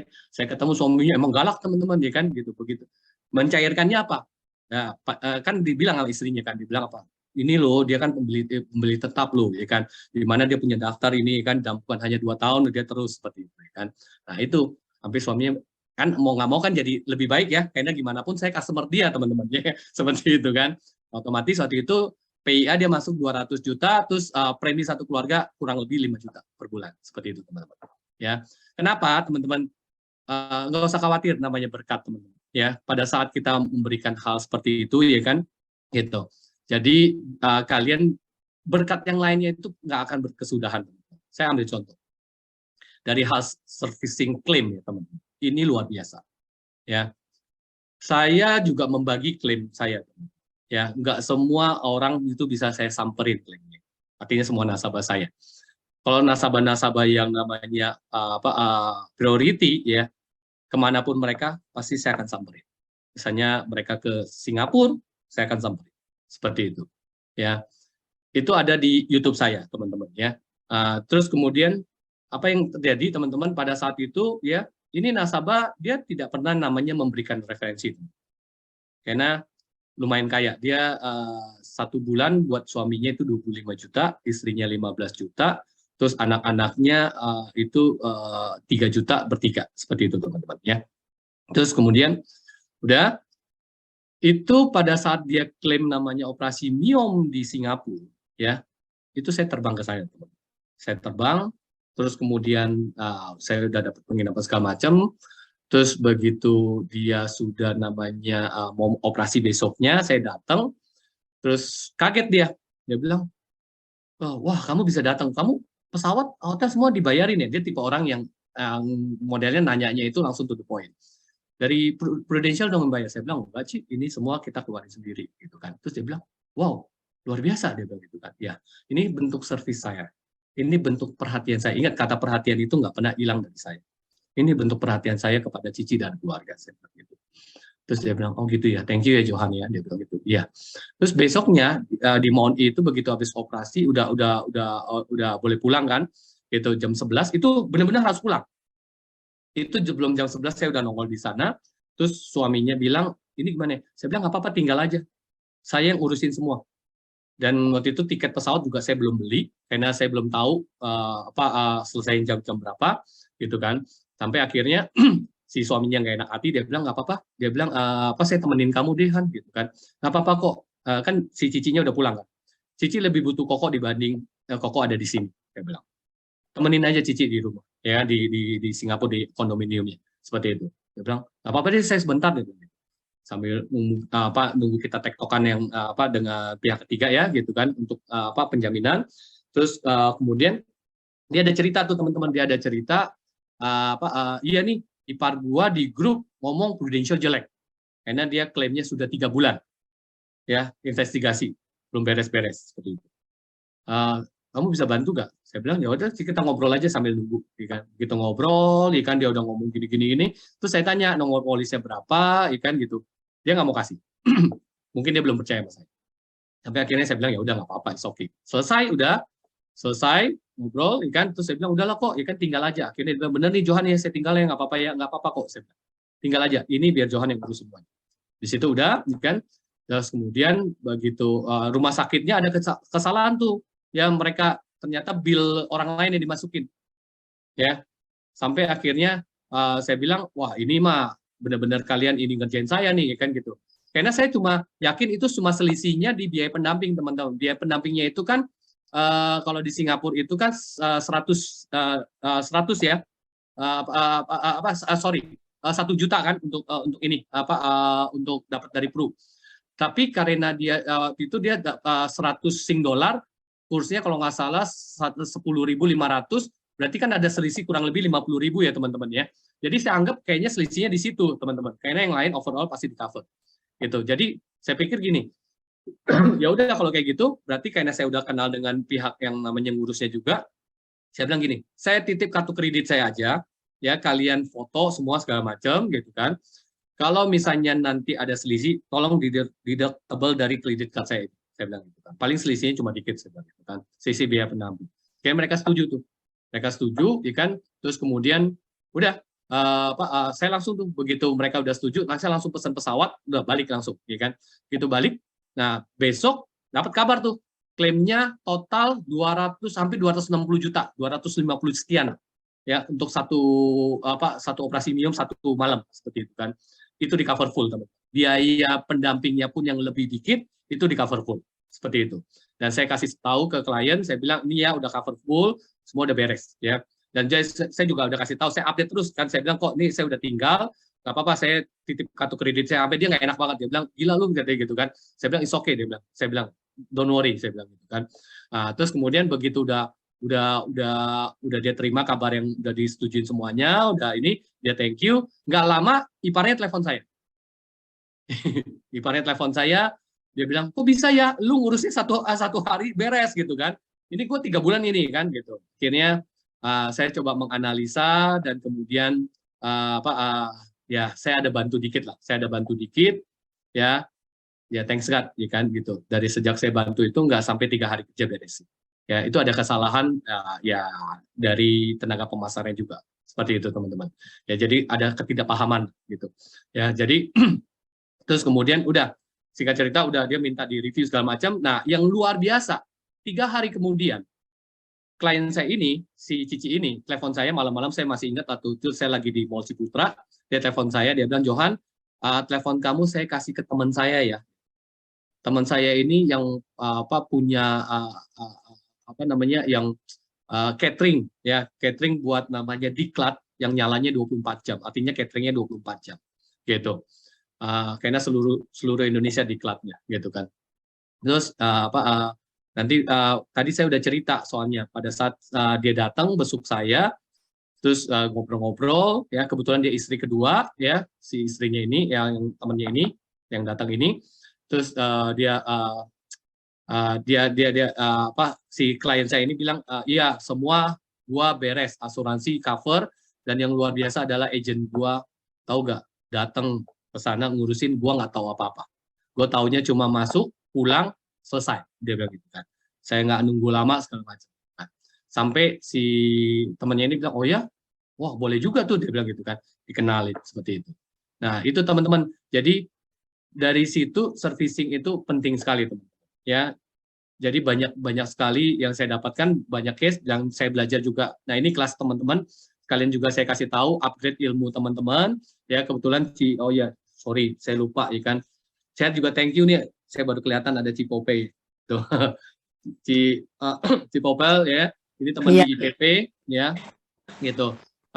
Jadi saya juga memberitahu juga kan gitu bahwa Cipopel yang mengundang saya, thank you Cipopel, saya diberikan kesempatan untuk bicara sharing ya gitu. Saya juga sekalian mengajak teman-teman semuanya untuk mengupgrade ilmu karena dulu dengan sekarang sudah berbeda teman-teman. Ya jadi kita harus namanya lebih punya skill lagi ya. Apa yang kita pelajari, yang saya belajar di ilmu yang daging ini adalah dari kelas IPP teman-teman ya. IPP saya masuk sampai ke kelas paralegal. Karena itu penting dengan yang namanya hukum, apalagi hukum waris, hukum hukum waris ya, terus kemudian hibah, wasiat dan sebagainya. Ambil contoh teman-teman. Apa yang saya dapatkan kan yaitu pada saat saya belajar ilmu ini luar biasa teman-teman. Banyak sekali dari teman-teman ya tenaga pemasak yang di luar yang dimana belum memahami ya tetap begitu klaim nggak diganti tetap ngotot ya kan dengan ngotot yang tidak benar ya. Alhasil terjadi dengan satu case ya yang dimana teman saya teman mancing ya dia bilang katanya kok lu bisa bantu nggak ini saudara gua meninggal umur 31 tahun ya. Terus kemudian punya polisi prudensial, ahli warisnya adalah kedua orang tuanya dan adiknya, ya. Dan kemudian untuk prudensial tetap minta surat penetapan waris, ya, karena ayahnya tidak punya hak seperti itu, ya. Nah, terus kemudian saya bilang, oh, saya udah tahu begitu dia ngomong seperti itu, saya tahu permasalahannya apa. Terus kemudian saya bilang apa aja yang sudah disubmit, gitu kan. Dia bilang iya ada namanya surat dari kelurahan yang menetapkan bahwa menyatakan bahwa benar ayahnya ini adalah ayah daripada si almarhum segala macam, dari RT RW segala macam gitu kan. Saya bilang itu nggak cukup, saya bilang seperti itu. Karena kenapa teman-teman? Karena si anak ini ya punya akte lahir adalah anak luar nikah teman-teman. Ya jadi ayah dan ibunya tidak punya surat nikah teman-teman. Maka dari itu anak ini akte lahirnya adalah cuma ibunya doang, karena anak luar nikah ya teman-teman. Jadi secara hukum ayahnya tidak punya hak teman-teman, ya, karena secara hukum seperti itu teman-teman ya. Jadi Prudential tetap meminta itu, ya kan. Terus akhirnya saya bilang itu gampang kok, saya bilang gitu kan. Tinggal nanti buat SKW ya ke notaris ya. Nanti dari SKW itu nanti notaris akan mengecek ke Balai Peninggalan Harta di mana apakah almarhum ini ada meninggalkan wasiat. Kalau tidak ada wasiat, berarti Tina nanti akan ditetapkan surat ketetapan waris ya. Nanti kasihnya ke ibunya aja, saya bilang 100%. Nah, pertanyaan saya selanjutnya sebelumnya adalah saya tanya, Bapak ibunya ini, Bapak sama emaknya ini apakah mereka masih bersama atau udah pisah? Kalau udah pisah kan agak repot ya, karena Bapak pasti akan menginginkan juga seperti itu kan. Ternyata masih tinggal bersama dan akur, teman-teman ya. Jadi, nggak ada halangan. Saya bilang nggak ada masalah kan kalau misalnya itu cuma dikasih ke ibu dan adiknya yang cewek, gitu kan, nggak ada masalah gitu. Mereka bilang, ya udah kalau gitu tinggal dibuat SKW aja, seperti itu kan. Saya bilang bayar notaris nggak sampai 10 juta, waktu itu kalau nggak salah 7 juta ya. Untuk klaim 700 juta, saya bilang. Itu cuma 1%, gitu. Daripada you harus 3 bulan, ya ngotot, tetap ngotot ya kan seperti itu kan gitu. Buat aja surat itu dan kemudian beres, saya bilang gitu. Nah habis itu entar tinggal buat surat pernyataan aja bahwa emang ayahnya melepaskan untuk ke prudensial aja, artinya dia tidak akan menuntut di kemudian hari gitu. Nah kemudian apa yang saya lakukan waktu itu, saya dampingin ke notaris, saya cari notaris segala macam. Terus kemudian di situ saya juga mengedukasi teman-teman ya, saya juga kasih tahu juga di depan mereka ya, di depan notaris saya pastikan, saya bilang benar kan kalau misalnya pakai begini bahwa si ayah tidak punya hak secara hukum atas peninggalan yang diwariskan oleh anaknya ini. Ya betul. Begitupun sebaliknya, saya bilang, saya tanya, apakah ayahnya ada aset yang masih atas nama ayah? Nah, mereka bilang ada rumah atas nama si bapaknya. Saya bilang harus segera diurus. Nanti amit-amit kalau terjadi namanya meninggal si ayah, maka istri dan anaknya ini ya tidak punya hak. Seperti itu ya, urusannya panjang, berlibat lah, ribet banget seperti itu kan. Jadi segeralah diurus. Dia bilang mumpung ada notaris ini bisa diurus. Akhirnya mereka saya edukasi dan mereka menerima saran saya, mereka urus ya. Nah ini teman-teman, jadi dari sekarang pun kita harus namanya begitu kita closing, misalnya ahli waris ke pasangan, ke anak, itu kita harus make sure ya teman-teman ya. Ini edukasi kepada teman-teman, apakah mereka punya surat nikah. Nah kalau tadi teman-teman mengambil tips saya, surat nikah itu penting teman-teman. Buat kalian tahu kan, satu untuk kita servicing, kedua untuk tahu hal yang seperti ini. Kalau misalnya dia tidak ada surat nikah, anak luar nikah, kan, maka yang tidak bisa menjadi haknya jangan dimasukkan ke sana daripada nantinya akan ribet ya itu. Terus kemudian alhasil ya begitu masukin semuanya beres kan, itu nggak sampai 3 hari kerja teman-teman, approve, klaim cair seperti itu teman-teman ya. Alhasil apa, mereka kan melihatnya apa, saya lebih kompeten kan, saya lebih wah ini agent pinter nih seperti itu. Akhirnya apa yang saya omongkan mereka percaya dan mereka semua akhirnya apa, kita yang dapat hasilnya adalah saya teman-teman ya. Saya diminta lagi untuk namanya buat apa segala macam kan gitu teman-teman ya gitu. Nah, itu penting. Kayak hari ini juga demikian teman-teman. Saya ketemu klien saya ya, dia tanya diskusi. Dia bilang, saya pengen tanya. Nah, ini ada suami istri tidak punya anak, menikah, dia bilang gitu. Nah, dari pernikahan mereka itu sekarang asetnya udah hampir 200 miliar let's say. Nah, terus istrinya udah meninggal duluan, meninggal. Terus nggak 1 tahun kemudian suaminya meninggal. Nah sebelum meninggal itu dia sebelum bukan 1 tahun kemudian, sorry dia nggak ada bilang 1 tahun kemudian dia meninggal. Terus kemudian waktu istrinya meninggal dia menikah lagi dengan karyawan. Dia bilang meninggal dengan karyawannya dan dia punya anak seperti itu. Nah terus dia bilang anaknya ini punya hak gak atas nama harta daripada si ayahnya. Terus saya tanya, pernikahan pertama gimana, mereka ada surat nikah atau enggak, terus kemudian ada perjanjian nikah atau tidak ya, karena kalau ada perjanjian nikah kan itu beda lagi ya teman-teman ya, seperti itu. Dan kemudian agamanya apa, ini penting teman-teman, karena kalau misalnya non muslim sama muslim berbeda ya. Kompilasi hukum Islam dan faraid itu hukum waris Islam, dan kalau misalnya untuk perdata itu non muslim ya. Nah kemudian pertanyaan selanjutnya, di istri kedua ini mereka menikah, apakah ada surat nikahnya? Ternyata tidak ada. Kalau tidak ada berarti anak ini tidak punya hak sama sekali ya.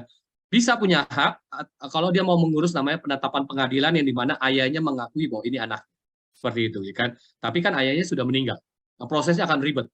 Nah makanya kalau misalnya sebelum meninggal kalau kita tahu mengenai hal tersebut maka kita harus mengedukasi agar nantinya ke depannya nggak seperti ini. Nah di pertanyaannya berikutnya ditanya hartanya milik siapa, dia bilang gitu ya, milik daripada keluarga si ayahnya ini seperti itu. Begitupun yang terjadi dengan saya di referensin ada satu case, dan ini menarik teman, menarik banget ya teman-teman. Beberapa klien saya sudah tahu saya seorang paralegal dan inheritance paralegal, dan mereka beberapa kali sudah saya sharingkan ilmu ini. Akhirnya pada saat waktu itu saya nongkrong di kafenya klien saya, terus dia bilang, Jo tuh ada prospek bagus. Itu teman kita ya. Ini seorang ibu lagi bawa 2 anaknya lagi nongkrong di kafenya dia. Dia bilang ini istri seorang dokter kandungan cukup terkenal. Gitu. Ini prospek bagus buat lu. Kenapa? Ya, karena si suami muslim, si istri non muslim, istrinya Katolik. Kebetulan istrinya itu teman istrinya klien saya. Gitu. Saya bilang wah ini menarik. Saya bilang gitu kan. Akhirnya ya udah kita ngobrol, ketemu, dikenalin.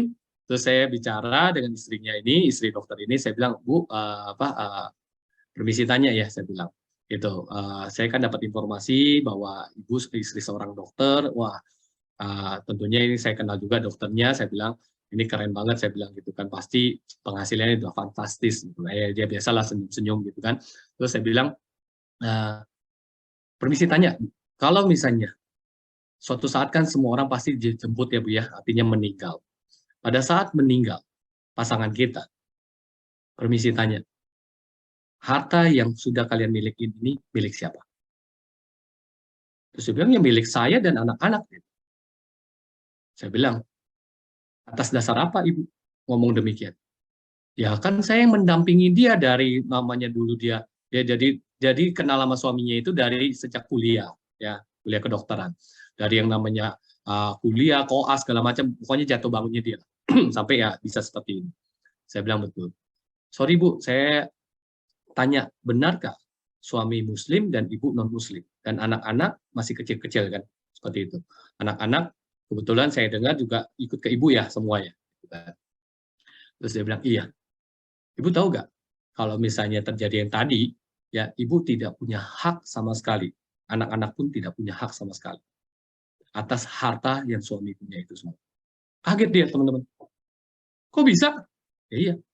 Karena itu secara hukum wasit Islam, orang yang namanya tidak seagama, ya kan, itu tidak punya hak. Kalaupun dia seagama, artinya dia sesama muslim, maka istrinya cuma dapat 1/8. Nah, anak lelakinya yang di muslim itu kalau dia punya anak lelaki, dia artinya kayak anak emas lah, asobanya. Dia yang dapat bagiannya, seperti itu, yang lebih banyak porsinya. Nah, anak cewek lebih kecil lagi, kan sama. Ya. Nah, sisanya kemana berarti hartanya? Hartanya adalah ke orang tua daripada suami. Seperti itu kan, ke ayahnya atau adiknya, seperti itu kan. Nah, pertanyaan saya selanjutnya, rela gak sih ya Bu ya, apa yang sudah kalian miliki selama ini dimiliki oleh orang lain, walaupun dia masih keluarga. Dia udah mulai pucat tuh teman-teman, ya. Jadi gimana ya Pak? Ya, saya bilang, ya sekarang kalau misalnya pada saat itu terjadi, kemudian perseteruan di namanya pengadilan agama, ibu bisa menuntut di pengadilan namanya pengadilan tinggi, artinya bukan pengadilan agama secara hukum hukum apa sih selain hukum faraid itu, jadi lupa saya itu. Jadi perdata ya kan, secara perdata itu ya kan gitu. Nah, saya bilang bisa selama punya duit, tapi tetap ya hukum agama yang lebih menang secara hukum waris Islam seperti itu kan. Nah, ujung-ujungnya terjadi akan konflik dengan pihak keluarga sana. Saya bilang, saya punya solusi. Saya punya solusi yang sangat adil. Ya, dengan cara apa Pak? Ya saya bilang, buat kontrak uang pertanggungan senilai aset yang ibu punya. Karena itu akan ditujukan kepada ibu dan anak-anak. Ya, seperti itu. Dan itu akan sangat adil. Ya, dan dia mengikuti apa yang saya sarankan itu, Bapak Ibu ya. Jadi sangat bermanfaat cara masuknya, berbeda ya teman-teman ya. Gitu, bukan yang nawarin kalau lu sakit gimana, kalau lu mati gimana, seperti itu. Jadi kalau kita bicara secara hukum, apalagi undang-undang, ya kan, itu berbeda sekali dan masuknya akan lebih smooth. Itu aja sih. Dan nanti teman-teman juga bisa bisa diskusi dengan Cipopel, ya kan? Cipopel itu jadi jago. Ya. Oke. Oke, terima kasih. Saya sedikit bertanya. Ya. Kelihatannya Pak Kanu juga ingin bertanya, tapi saya bertanya bentar. Menyinggung yang tadi tentang surat nikah, gitu ya. Ya. Cara masuknya gimana kan? Rata-rata orang kalau hanya untuk ngisi ahli waris kan bisa aja dari KTP pasangan atau mungkin kakak. Lah untuk masuk ke minta buku nikah itu gimana? Kadang kan takutnya kalau kita biasanya kan sungkan kan ya, nggak enak masuk buku nikah, kepentingan buat apa gitu loh. Gimana? Nah ini Pak, rasa sungkan itu kita sebagai namanya tenaga pemasar atau lagi tepatnya konsultan harus dibuang jauh-jauh. Ya. Lebih baik yang tadi bilang jangan pakai gengsi deh ya, gitu. Lebih baik malu-maluin seperti itu kan. Tapi ya lebih smooth ya. Smoothnya adalah gini. Bapak Ibu kan di sini kan istilah kata Bapak kan di situ ada tuh penerima manfaat, statusnya apa kan? Itu kan istri kan. Maaf ya. Boleh gak kita pinjam akte nikahnya? Sorry, kita lebih baik di awal lebih ribet ya, tapi kedepannya urusannya lebih gampang. Jangan sampai nanti begitu, mohon maaf nih, kan bisa kan kasih contoh lain nih. Saya ada pengalaman nasabah ya kan, dia masukin ternyata mereka nggak punya buku nikah, nggak ada akte nikah ya kan. Jadi kita bisa memberikan solusi yang lain. Ya, jangan pakai yang seperti ini. Ya, jadi sebagai penerima manfaatnya jangan dulu, atau mereka bisa namanya buatlah di pengadilan penetapan pengadilan seperti itu kan. Jadi diberesin dulu administrasinya, karena itu lebih penting. Karena nanti depannya, bukan ke depannya, sekarang pun udah demikian, apalagi dengan pajak ya, seperti itu kan. Jadi itu semua harus clear, harus jelas, seperti itu ya. Jadi harus diberesin itu administrasinya. Zaman-zaman dulu yang nggak punya surat segala macam, itu dibenarin, seperti itu. Ya. Dan ini terjadi juga tadi juga ada yang minta tolong ya ke saya. telepon ke saya, dia minta tolong, itu kasihan banget ya. Jadi ayahnya meninggal, punya asuransi di Prudential, ya, UP-nya lumayan miliaran gitu, dan kemudian ahli warisnya adalah anaknya, kebetulan tunggal seperti itu. Dan kemudian sudah dari bulan Desember ya belum keluar, Desember 2021 sampai dengan sekarang. Apa yang menjadi kendala ya, yaitu adalah anak ini secara akte lahir anak luar nikah ya. Jadi bapaknya dengan si istrinya ini tidak punya surat nikah, dan kemudian udah cerai lagi dengan istrinya itu ya. Ribet kan jadi urusannya teman-teman ya. Nah, terus apa yang dilakukan? Ya mereka mencoba yang namanya mencari si ibunya ini, yang nggak tahu entah berantah, udah mencari dari Facebook segala macam. Saya bilang percuma, kalaupun dapat ibunya tetap nggak akan nolong, saya bilang. Karena secara hukum Prudential tanya surat nikahnya mana, betul kan teman-teman ya? Seperti itu. Ya nggak ada, ya sulit lah, ya kan? Secara hukum pun udah sulit lah, lebih ribet lah urusannya. Ya. Nah terus kemudian apa yang dilakukan? Kebetulan si tante ini akhirnya begitu saya analisa, saya fact finding, akhirnya ternyata si almarhum ini diangkat anak sama si ibu. Dan kemudian saya tanya, angkat anak secara namanya omongan saja atau diaktekan? Ada kok akte lahir daripada almarhum ini, ada nama saya. Jadi saya sebagai ibunya. Oh, kalau gitu dirubah aja. Ya, buat SKW, penetapan waris, ya, kemudian ahli warisnya adalah ibu. Itu simpel, saya bilang. Sangat simpel. Paling ada beberapa surat yang perlu kita buat aja untuk ke Prudential. Seperti itu, ya kan? Dia bilang, oh sesimpel itu ya? Dia bilang, iya, itu urusan notaris kok, ya, gitu. Nah, jadi kasihan ya kalau misalnya sampai 1 tahun harus tertunda gitu aja. Itu sih teman-teman, ya. Jadi dari awal sudah kita bisa tahu kalau misalnya terjadi demikian, ya, misalnya seorang bapak dia mau arisin ke anaknya, ya, bisa ditanya juga, ya, anaknya boleh nggak minta akte lahirnya, lihat seperti itu kan, dilihat lagi, dipastikan lagi, ya, gitu teman-teman. Karena kita mau belakangnya itu enak teman-teman. Nggak apa-apa lah di depan kita repot dikit ya. Gitu. Bilang aja sama kliennya juga, kita lebih baik di awal repot, Bapak repot kasih lihat surat-surat, ya kan? Kayaknya itu penting, administrasi itu penting sekali. Gitu teman-teman. Clear ya? Gitu. Oke, terima kasih. Silakan Pak Arno. Pak Johan, jadi kalau misalkan ada masalah surat yang tidak clear ya, kayak tadi anak di luar nikah dan sebagainya, pada akhirnya yang harus kita urus ini adalah penetapan warisnya, begitu kan ya? Yes. Jadi pencairan manfaat atau uang pertanggungan itu akan merujuk pada apa isi dari penetapan waris. Betul.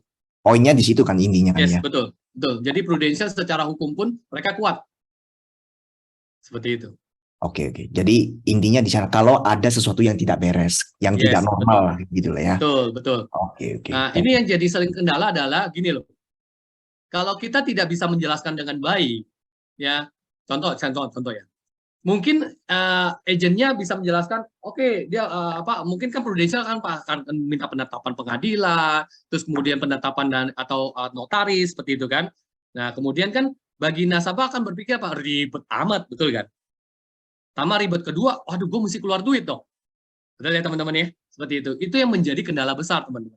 Nah, ini yang kita sebagai namanya konsultan, kita harus namanya memberitahu kepada mereka ya bahwa itu emang secara undang-undang pun emang salah, emang tidak benar ya. Jadi artinya secara undang-undang itu nggak bisa gitu kan. Sama lah seperti misalnya orang kecelakaan nggak punya SIM, dia nggak bisa klaim kan, karena secara undang-undang pun dia salah seperti itu kan. Nah, terus kemudian yang poin kedua adalah kita bilang gini, kan toh ini yang saya jelaskan ya ke beberapa klien saya itu yang orang yang minta tolong ya kan, saya bilang gini deh, notaris itu saya udah tanya nggak sampai 10 juta ya kan, anggap misalnya 7 juta, klaim lu 700 juta, saya bilang itu cuma 1% lo bro, daripada lu 3 bulan harus menunggu, dan itu juga pun nggak beres. Kalau misalnya lu menunggu gitu terus ya, lu fight ya kan, lu masukin amandemen, lu harus suratin pernyataan, lu masukin surat apa segala macam, nggak akan nolong, saya bilang gitu kan. Karena mereka juga butuh kepastian hukum perusahaan seperti itu. Gitu sih, ya Pak Kanko. Iya, dan sebetulnya penetapan waris itu juga bukan hanya untuk kepentingan asuransi. Dia punya aset-aset lain pun kan bisa diurus kalau ada itu. Yes, betul sekali. Betul sekali. Itu pegangannya mereka. Makanya tadi ya, jadi kita kan di asuransi bukan hanya mengedukasi tentang asuransi, tapi juga kita mengedukasi tentang namanya mereka ya, tentang hukumnya mereka ya. Contoh kayak tadi kan saya bilang, oke, si papa ini masih ada aset gak yang atas nama dia, rumah, ya segala macam gitu kan. Nah itu jadi masalah loh saya. Dari situ kan mereka kepikiran, oh iya benar juga ya gitu kan. Gitu. Jadi mereka urus mumpung masih hidup orang-orangnya. Gitu. Oke. Ya, Pak Arno. Keren Pak Johan ya. Pak Johan, tadi kan udah sharing, kita bicara tentang bagaimana asuransi jiwa membantu memberesi masalah-masalah seputar warisan ini ya, sengketa dan sebagainya. Kalau dari ide perpajakan, ada nggak yang bisa kita pelajari gitu? Kira-kira idenya gimana kalau dari sisi perpajakan? Asuransi bisa bantu di mananya gitu? Ya banyak ya. Jadi kalau pajak itu ya, kalau yang saya selalu ingat dengan guru saya Bu Tika, ya kan, dia selalu bilang gini ya. Sekarang ini ya kan semua itu nggak bisa lolos dari pajak, teman-teman. Nggak bisa lolos. Itu mesti semua transparan. Kemarin aja saya baru diperiksa soalnya, gitu kan. Gitu. Saya baru diperiksa, ya kan. Gitu. Terus kemudian ya karena kita udah punya background, ya kan. Jadi udah nggak gitu takut lah ya. Nah terus saya sampai diminta rekening saya itu dari tahun 2018 teman-teman ya seperti itu. Nah jadi ini yang saya selalu sampaikan ke nasabah adalah pertama ya kita harus transparan ke pajak, laporkan semua asuransi yang kita punya laporkan, pendapatan yang kita punya laporkan seperti itu ya kan biar aman. Nah terus kemudian seginya apa? Kan kalau misalnya sekarang ya kamu nggak punya namanya asuransi, kan? Terus kemudian kamu ada pajak yang tidak dilaporkan, misalnya kayak aset lah segala macam, kan? Nah nanti utang pajaknya itu cukup lumayan besar, seperti itu kan. Nah terus kemudian yang mewariskannya siapa? Anak, pasangan, seperti itu. Itu utangnya itu nggak putus, gitu ya. Nggak istilah namanya diputihkan, itu tetap akan berlanjut terus. Itu kan ada kejadian yang kita dikasih juga di kelas IPP itu, IPP tax seri, yang dimana kejadian yang di Surabaya ya, seorang toko perlengkapan baby ya, itu dia menerima waris dari orang tuanya ya, toko perlengkapan baby besar gitu kan, terus kemudian ternyata dia kena penyidik pajak, terus dia harus membayar pajak yang begitu besar jumlahnya. Akhirnya dia stres dan dia bunuh diri, lompat dari mall mana lah gitu kan, seperti itu. Apakah itu menyelesaikan masalah teman-teman? Tidak menyelesaikan masalah. Karena kenapa? Anak istri tetap menanggung dari utang pajaknya itu, seperti itu ya kan. Nah solusinya apa? Dengan insurance ya, gitu. Kayak contoh lah, misalnya punya rumah, ya kan, ada namanya pajakan BPHTB ya, BPHTB, ya kan. Anggaplah misalnya urus-urus semua, bayar notaris, bayar ini segala macam, ya kan. Ya gampang itu, walaupun misalnya hitungannya 5% atau 6%, 7%, buletinlah 10%. Ya. 10% misalnya dari angka 10 miliar, 1 M. Ya, seperti itu kan. Untuk pengurusannya, misalnya contoh semua, ya kan. Ya, itu kan bisa beli dengan sebuah produk asuransi. Ya.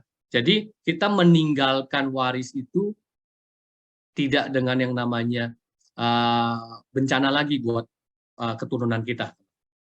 Artinya kita meninggalkan bukan air mata, tapi mata air. Jadi mereka benar-benar semua terima bersih. Ya. Okay. Karena anak-anak kita belum tentu mereka keadaan ekonominya baik ya. Mungkin ada yang kayak saya 4 bersaudara, kakak di atas saya ya kan kurang baik seperti itu ya. Beberapa klien juga demikian juga. Ya, itu sih. Nah, terus kemudian yang selalu diberikan biaya itu tidak pernah hilang ya. Yang dalam kehidupan kita, yang pertama adalah biaya maintenance untuk aset-aset yang kita punya ya, biaya maintenance ya. Terus kemudian ada lagi yang biaya maintenance itu kita asumsikan di tangan kiri, dan tangan kanan adalah biaya pajak. Ya, biaya pajak ini ya harus kita tanggung terus ya. Nah, dengan punya kontrak uang pertanggungan kita bisa memberikan solusi. Ya. Itu sih Pak Kan. Oke, berarti kan sebagai sumber pendanaan biaya pengalian aset properti itu ya? Yes, betul. Ini saya ada pertanyaan begini, kalau misalkan ada seseorang terima warisan. Dia kan akan lapor di SPT ya, Pak Johan. Sebagai penerima warisan lapor di SPT. Yes. Nah, ini isu yang saya dengar adalah ketika dilaporkan, maka akan muncul pertanyaan, ini orang tuanya udah lapor SPT belum gitu kan? Yes, atas aset yang diwariskan. Nah, pertanyaan saya begini, kalau ternyata nggak dilaporkan, maka itu terhitung sebagai denda pajak dari orang tua, atau kita sebagai anak ini yang penerima warisan ini dianggap sebagai penghasilan? Denda, ya. Jadi nanti begitu terima, terus kan mereka akan periksa apakah orang tuanya melaporkan, ya. Kalaupun melaporkan, apakah asuransinya ini dilaporkan? Kalau enggak, maka akan diterima sebagai, setahu saya sih penghasilan ya. Penghasilan, terus kemudian kena denda pajaknya juga. Seperti itu. Jadi berlapis dong ya, denda plus penghasilan. Dan itu dendanya cukup lumayan. Waduh, pokoknya ngeri lah. Makanya kemarin ada nasabah saya yang besar-besar, ya kan, ditanya, gimana Johan ya menurut kamu mesti lapor gak? Lapor harus, saya bilang. Kalau enggak nanti, ya kan, sayang UP yang namanya 15M-nya kamu, ya kan, ini akan jadi masalah buat anak-anak. Dan kemudian ya dia bilang, pertanyaan dia selanjutnya adalah, waduh kalau saya lapor, kan saya lapor pendapatan saya kecil, gitu kan, gitu. Jadi masa saya bayar asuransinya besar? Ya bohong, saya bilang. Mau nggak mau kita harus ngomong. Ya semua dibetulin lah, saya bilang. Harus peace of mind, gitu saya bilang. Lebih baik dari sekarang ya kita buka semuanya ya gitu selagi bisa, ikan artinya lebih transparan lah gitu. Lebih transparan, tanya juga ke konsultan pajak ya kan gimana cara pengaturannya. Ya kalau misalnya yang make sense lah, yang make sense artinya misalnya bayar asuransi 50 juta, penghasilan misalnya 75 juta, ya itu kan nggak make sense kalau bisa punya anak 4 gitu kan, gitu. Jadi diatur ya dan dibenarkan seperti itu ya. Nah, kalau misalnya dia belum ikut PPS, ya udah, ya dia harus ada denda segala macam kan. Ya udah, it's okay, saya bilang. Daripada nantinya kasihan, saya bilang, anak-anaknya.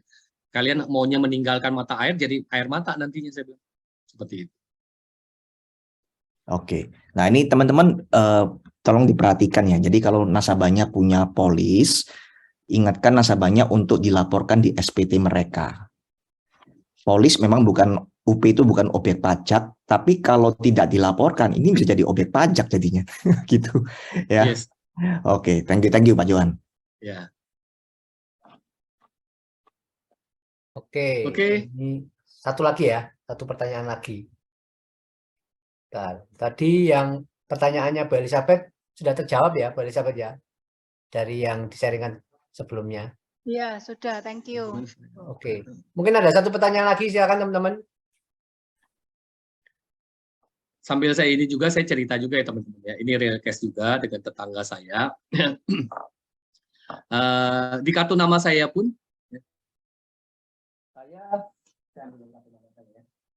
saya punya 2 kartu nama, satu kartu nama Prudential, satu kartu nama yang biasa. Ya, kartu nama ini,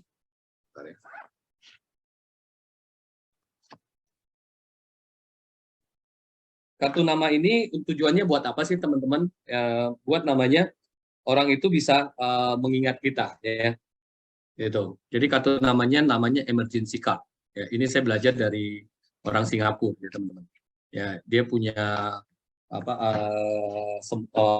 misi menolong orang, ya. Dia mau menolong 3.000 klaim, ya. Ini kartu nama saya, ya. Ini kelihatan ya. Nah, ini. Jadi benar-benar tidak ada logo asuransi ya. Ini benar-benar aja emergency card ya, gitu. Jadi saya kasih ini ya. Begitu saya kasih ini kepada orang ya, biasanya kalau kita kasih namanya kartu nama Prudential pasti mereka akan bilang, gue udah punya asuransi, gue nggak mau lah segala macam ya. Saya akan masuk dengan kartu nama ini ya, gitu. Saya bilang ini kartu nama saya. Tentunya Bapak Ibu pasti punya asuransi. Ya. Itu saya cek ombak. Ya, nah terus kemudian pegang kartu nama saya ini. Suatu saat kalau ada masalah dengan asuransi Bapak Ibu, kontak saya bisa bantu. Karena saya ada belajar hukum, saya ada belajar yang namanya tentang medis, asuransi, dan kemudian saya lebih mengerti karena saya sudah masuk tahun ke-17 di dunia asuransi ini. Nah akhirnya mereka bilang oke, kan, gitu. Kartu nama ini waktu itu pernah dipakai ya. waktu itu ada satu orang ibu-ibu yang menghubungi saya, dia bilang saya dapat kartu nama Bapak dari teman saya, terus dia punya pengalaman, yaitu suaminya meninggal, kena kanker anak ginjal, ya, dan si istri ini benar-benar ibu rumah tangga, ya, yang dimana suaminya sangat sayang benar dengan istrinya, nggak boleh bekerja, pokoknya urus anak dan keluarga aja, dan kemudian suaminya punya banyak asuransi. Dan pada saat suaminya meninggal, si istrinya ini bingung, ya, dan kemudian dia ada menyewa orang. Karena total polis suaminya itu ada 21 polis, teman-teman. Ya, 21 polis itu ada kurang lebih banyakan sih polis-polis nggak enak hati, tuh. Banyakan polis-polis bank S, ya, yang dimana ada setahun cuma 5 juta, 10 juta, UP-nya ada 20 juta, seperti itu. Polis besarnya dia itu adalah di Prudential, di Allianz, dan di Sequis, ya. Total polis yang besarnya ini kurang lebih 4,6 miliar. Ya, kalau yang polis kecil-kecilnya itu ya kumpul-kumpulin ya ada 700-an juta lah, seperti itu ya. Oke. Nah, terus kemudian alhasil dia bilang dia minta tolong karena yang ngurusin ini juga nggak beres-beres. Dia minta tolong sama saya, terus kemudian kita janjian ketemu, begitu janjian ketemu, ya saya melihat kronologisnya seperti apa. Kronologisnya cuma di hal yang sederhana, ya. Hal yang sederhana yaitu dokternya nggak mau ngisi 21 form, ya. Satu form memang gratis, ya, tapi 21 formnya dia nggak mau ngisi, seperti itu, ya. Terus kemudian masalahnya cuma di situ, ya kan, karena mentoknya di sana, ya kan, SKD-nya belum bisa diisi-isi terus, ya. Terus kemudian saya bilang, oh itu simple, saya bilang, gitu. Sekarang gini saya bilang, dokter itu dia ngisi begitu banyak, tentunya pasti ya wasting time buat dia. Ya, karena ada beberapa dokter yang saya lihat kan kalau kita datang pasti di time watch, ya, seperti itu ya teman-teman. Nah akhirnya saya bilang, ini Bu, Ibu bersedia nggak kalau misalnya dia ngisi itu kita bayar per konsultasi? Worth it kok Bu, ya. Satu klaim yang paling kecil aja 10 juta, biaya konsultasi itu 550.000. Ya, 550.000 keluar 10 juta, itu masih worth it saya bilang. Tapi kalau di total ya kita harus bayar kurang lebih waktu itu saya bayar sekitar 12 jutaan lah gitu kan untuk yang namanya biaya konsulnya itu ya. Nah terus kemudian si ibunya ini bilang katanya ya udah Pak pokoknya Bapak atur ya gitu. Ya udah Bu nanti paling pakai kartu kredit saya dulu aja nggak apa-apa saya bilang gitu kan. Ya udah nanti saya transfer ke Bapak. Benar pada saat saya datang ke rumah sakit ya pihak rekam medis juga ngomong ini nggak bisa Pak segala macam. Gini kasih tahu dokternya kita bayar per konsultasi. Saya bilang gitu. Rekam medisnya juga bilang, oh gitu ya Pak ya? Ya udah, saya tanya dokternya. Gitu tanyain dokternya bilang, bersedia. Ya iya jelas lah, saya bilang. Pasti bersedia, saya bilang gitu kan. Gila cuma ngisi doang, bener gak? Ya kan? Teman-teman ini kan seperti itu. Ya udah, singkat cerita begitu udah diisi, ya. Emang bukan saya sendiri yang ngurus, saya minta sekretaris saya bilang, oke ini ke asuransi ini, ke asuransi ini, ke asuransi ini, semua kamu kontak, kamu tanyain gimana caranya, ya kan semua, kan terus kamu ini, ya kan saya bilang, urusin semuanya. Pokoknya ada yang nggak ngerti, tanya saya. Udah tuh, begitu udah beres semuanya, ikan 2 bulan lebih lah, ya hampir 3 bulan, ya itu beres semuanya. Malam-malam saya dikontak sama si ibu ini, dia bilang, Pak, ini saya uangnya semua udah masuk semuanya.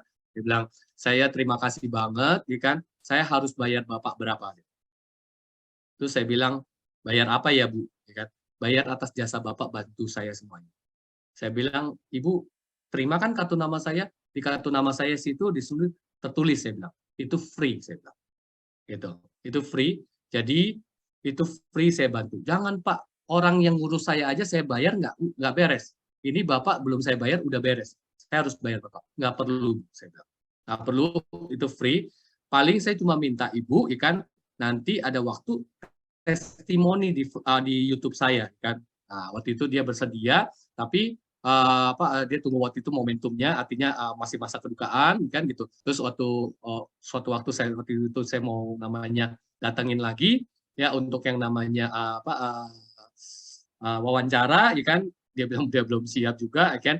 Akhirnya apa? Ya saya kan melihat polis-polisnya dia kan, terus kemudian saya mengedukasi dia untuk yang namanya saya bilang, saya salut dengan Bapak ya, karena dia benar-benar sebagai Bapak yang bertanggung jawab. Saya bilang, dia benar-benar benar-benar dia menyiapkan semuanya. Jadi artinya ada satu perkataan yang saya selalu bilang kepada dia, ya, Bapak ini ibarat kata dia menjaga ibu dan anak-anak bukan selama kalian masih hidup. Bukan selama si Bapak masih hidup, tapi selama kalian masih hidup. Nah, kata-kata ini cukup dalam, teman-teman. Artinya tanggung jawab dia bukan hanya selama dia masih hidup, tapi selama anggota keluarganya masih hidup. Ya.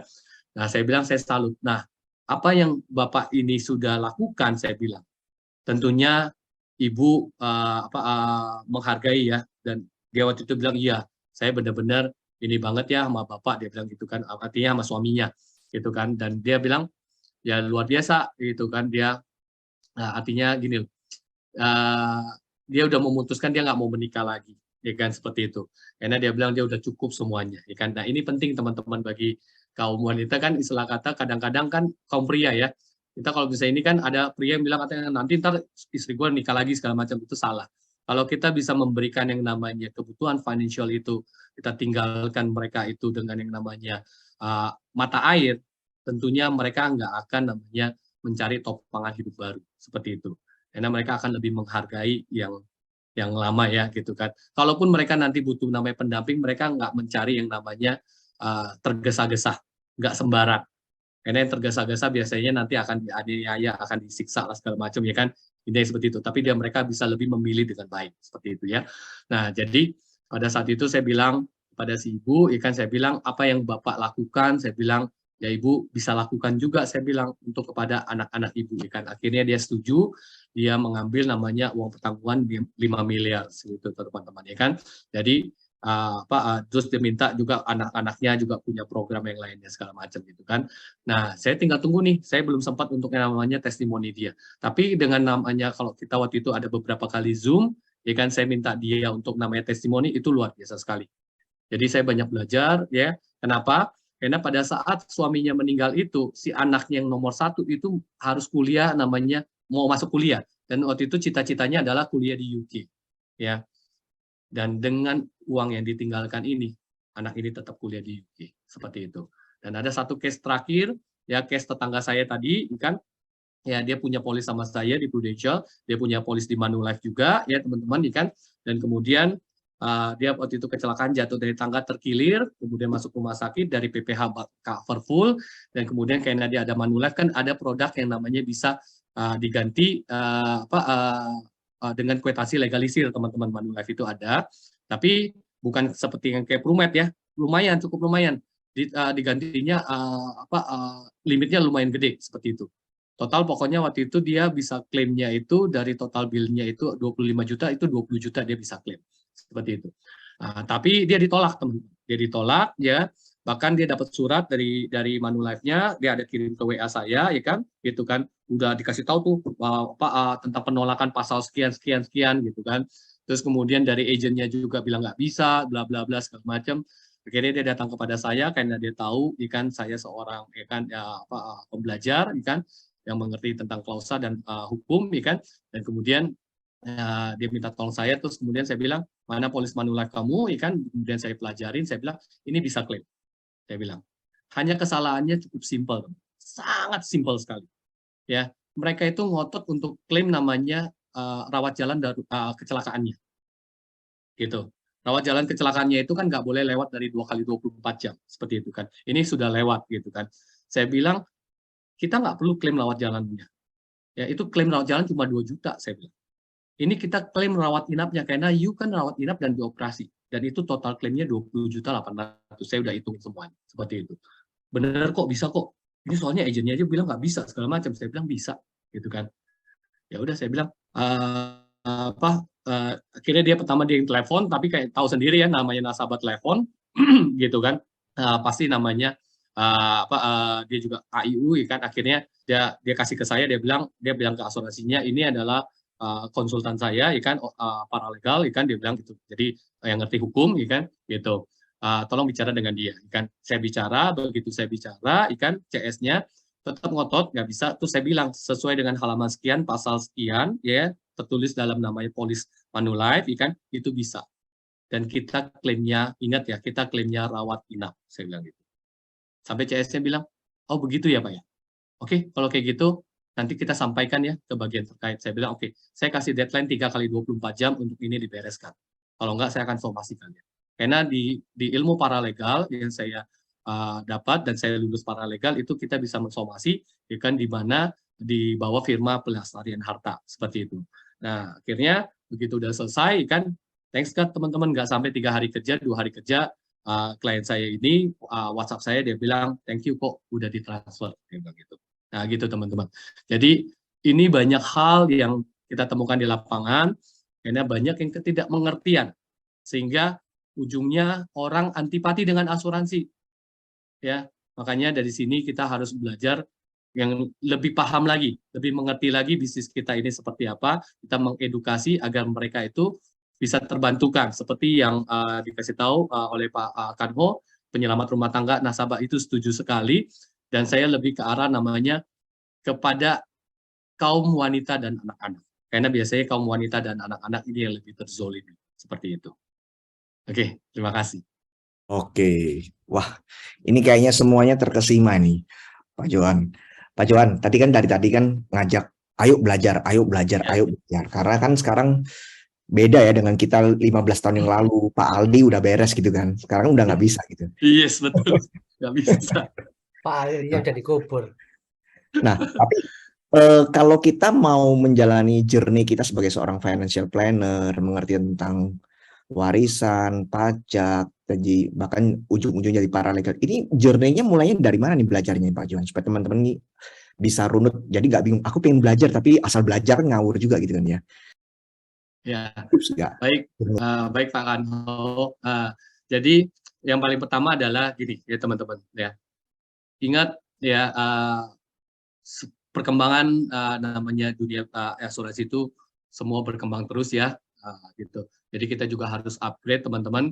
Kalau kita nggak upgrade, kita akan ketinggalan kalau cuma namanya mengandalkan dari ilmu yang namanya faktor nggak enak hati, atau misalnya udah bantulah misalnya gua kan temen lama lu, gua kan saudara lu, seperti itu udah inilah udah ketinggalan zaman kan. Walaupun mereka bantu, itu preminya kecil teman-teman, premi kecil, terus kemudian nggak tahan lama. Biasanya kalau orang bantu itu nggak tahan lama ya, gitu. Paling begitu mereka nggak mau lagi, ya udah mereka nggak mau lagi gitu kan, seperti itu. Tapi kalau mereka benar-benar kita klik kan dasarnya, dan kemudian benar-benar sesuai dengan kebutuhan mereka ya, dan mereka tahu ini penting banget buat mereka, mereka tentunya akan menjaga. Bahkan sampai ada satu klien saya itu ya kan, sampai waktu itu benar-benar dia kondisi lagi COVID itu nggak bagus, dia bilang dia cuti, terus kemudian sekarang dia udah mulai bagus, dia bilang sekarang ini ya Pak tolong ya bantuin saya ya untuk namanya mulai lagi untuk didapat lagi dia bilang. Sebelum saya masuk ke itu Pak Kanho, sebelum saya lupa, saya ada satu tips buat teman-teman ya. Ini tips penting banget. Jadi nasabah kita yang namanya nasabah kecil jangan dilupakan. Ini penting banget. Saya punya pengalaman. Nasabah 500.000 ya istilah kata seorang karyawan. Dia bisa dibilang closing ya kan, namanya karyawan kan 500.000 pas-pasan ya kan, terus juga ngalamin ya gitu. Kadang-kadang misalnya mau bayar preminya itu karena bayarnya kan sistemnya transfer, kadang-kadang mau mendekati grace period teman-teman. Ya kita ingetin, bro bayar bro, ya kan. Besok lapse lu gitu kan, seperti itu. Oh iya gitu kan, gitu. Sempat sampai lapse juga teman-teman, terus kemudian dipulihin lagi seperti itu kan. Jadi tetap tuh ikan seperti itu sampai ikan pernah ikan bener-bener bohot banget ikan dia surrender tapi bener-bener waktu itu udah kan dia masuk lagi seperti itu kan, dengan premi yang nggak gitu gede juga kan, tapi tetap kita continue service ya, tetap jalin komunikasi, tetap bantu service seperti itu kan. Ingat teman-teman, roda berputar terus ya, suatu saat dia di atas. Begitu dia di atas, ya dia ingatnya kita. Ya, dia cari saya, bro, gue mau ini dong, beli polis dong, update. Gitu. Ya, itu preminya jadi 10 juta sebulan. Ya, nah ini pesan teman-teman. Ya, jadi pengalaman yang saya dapatkan ini, kadang-kadang kan kita, ya kan gitu. Karena dulu juga awalnya saya berpikir apa menyepelekan, tapi begitu pengalaman ini, wah ini nggak boleh, gitu kan. Jadi teman-teman, nasabah yang kita punya itu adalah lumbung emas kita, jaga deh, seperti itu ya teman-teman ya. Nah oke, nah mengenai namanya belajar, ya. Jadi kita harus berani investasi ya, investasi itu untuk leher ke atas, teman. Ya jangan leher ke bawah. Contoh, saya selalu contohkan gini teman. Kalau kita misalnya ketemu nih, dapat rezeki nih, kayak tadi kan ada kontes tuh, dapat uang misalnya 1,5 juta, ya kan? 1,5 juta, ya kan? Wah begitu dapat duit, kepikirannya apa? Wah kayaknya buat ini nih, makan-makan nih, ya kan? Atau gue lagi mau beli baju baru nih, seperti itu kan? Atau saya mau lagi beli apa nih gadget, seperti itu misalnya contoh. Ya itu kan buat leher ke bawah teman. Ya. Nah sekarang ya coba ikan dari 1,5 itu ikan bisa namanya dialihkan ikan untuk investasi leher ke atas ikan. Kenapa? Dengan kita mengupgrade ya ilmu kita, maka apa? Rezeki Tuhan itu luar biasa teman-teman. Tuhan itu kasih berkat itu ya, itu bukan berarti berkatnya kecil teman-teman. Itu berkatnya berlimpah teman. Terus terkadang kita yang nggak bisa nampung teman-teman. Kenapa? Wadah kita kecil. Seperti itu. Contoh ya, kalau analoginya itu botol aqua yang isi yang namanya 250 mili ya. Kalau misalnya kita isiin 251 mili ya, bisa nggak? Bisa. Tetap yang ketampungnya 250, sisanya 1 mili luber. Nah, berkat Tuhan itu nggak pakai mili-mili. Dia literan, dia gede, besar gitu kan. Nah, kita harus namanya menyediakan tong besar dengan cara apa? Upgrade ilmu ya. Karena kenapa? Pada saat misalnya nih kita nggak upgrade ilmu, ikan ketemu ikan orang yang namanya mereka misalnya konglomerat atau misalnya mereka contoh lah kayak saya ambil pengalaman Bu Tika ya, dia ketemu namanya Bu Tutut ya, anaknya Pak Harto gitu. Kalau misalnya kita nggak punya ilmu, kita akan jiper loh tuh, kita akan jiper. Wah gila ya, gue mau ketemu ini kan. Kayak dulu saya pernah ketemu sama yang punya grup Tamara, itu saya jiper, aura saya kalah. Benar-benar saya jiper gitu kan. Nah, akhirnya apa? Ikan kalau misalnya begitu kan bisa-bisa apa? Kalau kita nggak mengupgrade ilmu kita, ikan itu otomatis lewat begitu aja. Kita udah takut seperti itu teman-teman. Tapi dengan sekarang kalau kita udah belajar, kita wadah kita besar, begitu berkat Tuhan turun, kita ketemu ikan paus itu ketangkep teman-teman. Masuk semuanya seperti itu. Nah sama dengan hukum waris ini, ya hukum waris tadi dengan cara yang tadi saya bilang, wah itu keren banget ya. Nah, belajarnya mulainya dari apa? Ada namanya ada IPP. IPP itu ada 3 ya, IPP Distribution, Family Business, sama IPP Tax, gitu teman-teman. Nah, pada saat kalian belajar ini kan masing-masing beda-beda ilmu ya, yang tax, yang tentang tax, family business, tentang family business. Ini menarik teman-teman family business ini. Saya kasih contoh, teman-teman. Waktunya masih ada nih, Pak Kan. Ya, oke. Saya kasih contoh family business ini. Nanti hari Sabtu ini saya ada meeting dengan salah satu inilah yang dia punya distributor kesehatan, alat kesehatan ya, karena waktu zamannya COVID saya kan 2 kali masuk TV ikan gitu, diwawancarain. Pertama saya jadi ketua Plasma Hero di Jakarta, kemudian gerakan tabung. Nah pada saat gerakan tabung itu saya ketemu supplier bagus di referensi. Dan itu kita ngambil tabung itu banyak ya gitu, itu kurang lebih kita waktu itu belanja sama dia tabung kurang lebih 1 miliar lebih lah, seperti itu teman-teman. Nah terjalin hubungan, begitu saya belajar tentang family business, saya banyak tuh mengedukasi dia. Saya bilang Ci begini gini, tapi akhirnya dia bilang oh gitu ya. Saya undang waktu itu ke acara yang tentang yang dari Duo Chief ini ya, yang bisa undang nasabah ikan biar dia dengar ikan, apalagi yang lagi hot tentang teks gitu kan, dia dengar. Sampai akhirnya dia waktu itu nanya, dan dia punya permasalahan ujungnya, dia mau cerita ya.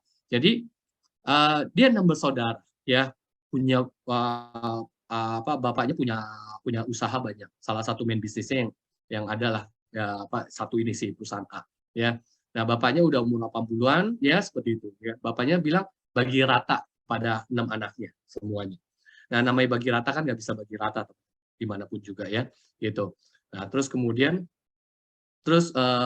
yang masalah adalah sekarang udah mulai tuh ada letupan api gitu. Dia sebagai kakak tertuanya ya.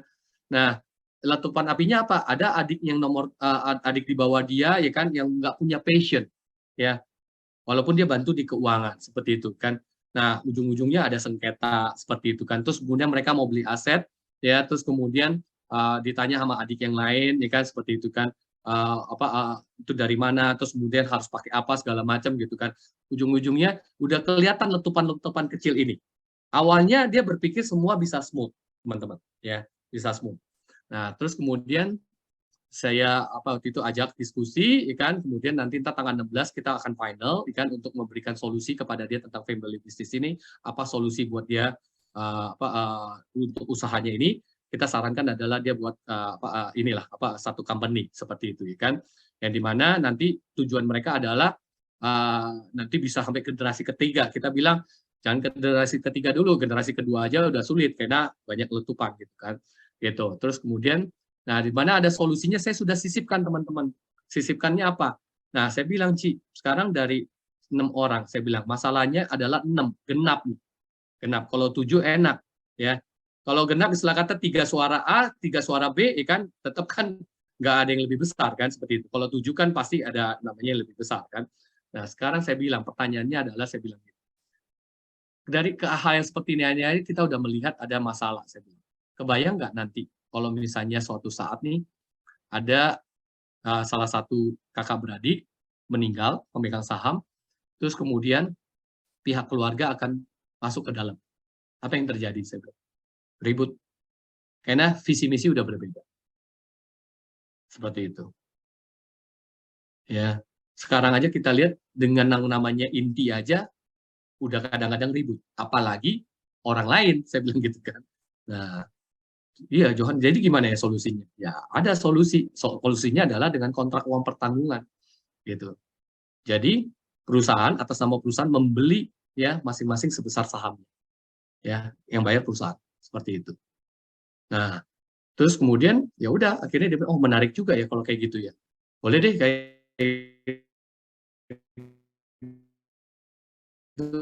nanti ntar after ini beres, kita memberikan solusi dulu kepada dia teman-teman, solusi yang dia hadapi tentang family bisnisnya. Habis itu baru nanti digiring untuk mempunyai kontrak uang pertanggungan nanti ke depannya kalau ada masalah tidak terjadi namanya keributan. Nah itu juga yang terjadi dengan ada tim saya yang di Bandung, ya kan, gitu. Temuin juga Pak Haji. Pak Haji punya aset yang begitu besar, ya, gitu. Nah terus kemudian punya istri 2. Nah itu kan masalah juga, ya kan.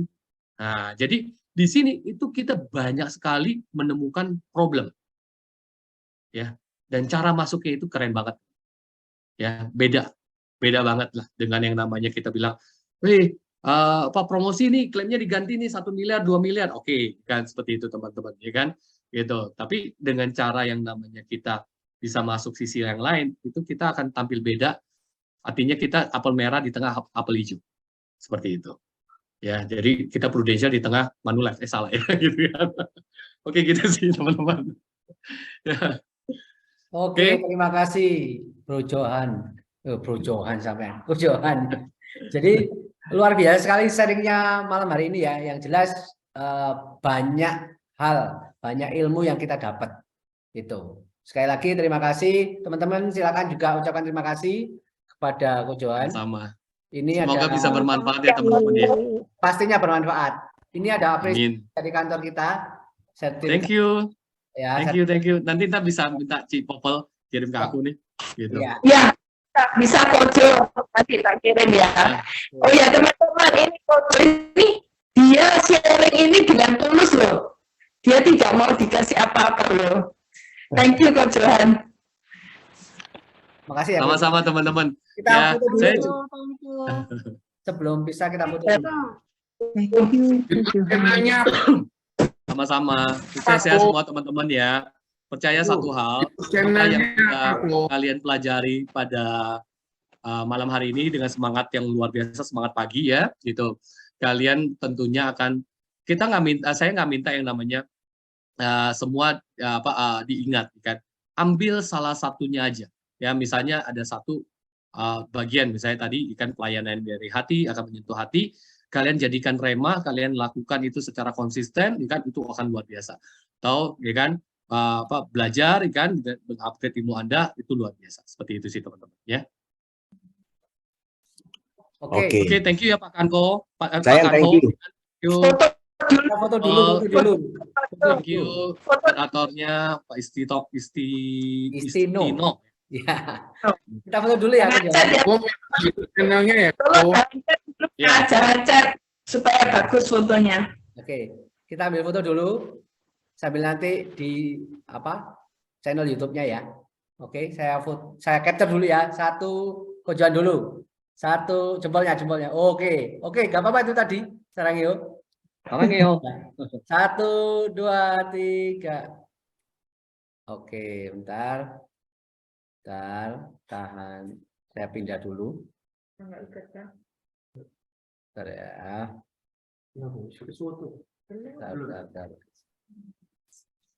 Bentar. Pindah dulu. Sekarang yang teman-teman yang lainnya silakan dibuka. Oke. 1, 2, 3. Layar pertama, sekarang layar kedua. Bentar.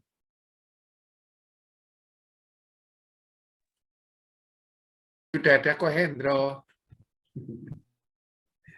Oke, 1, 2, 3. Oke, sudah. Oke, thank you ya teman-teman semuanya. Sama-sama ya. Thank you. Tuhan memberkati semuanya, sehat semuanya. Bapak, ya, Terima kasih. God bless you all. Oke teman-teman, dengan berakhirnya sesi foto ini, berakhir pula acara Power Night kita malam hari ini. Pastinya lihat pembicara-pembicara yang diundang luar biasa, sharingnya luar biasa, daging semua, ya kan? Pastikan teman-teman setiap Power Night join, terlepas itu onsite maupun online. Oke? Sampai ketemu di Power Night Senin depan. Semangat lagi. Thank you Pak Tino. Thank you Pak Tino.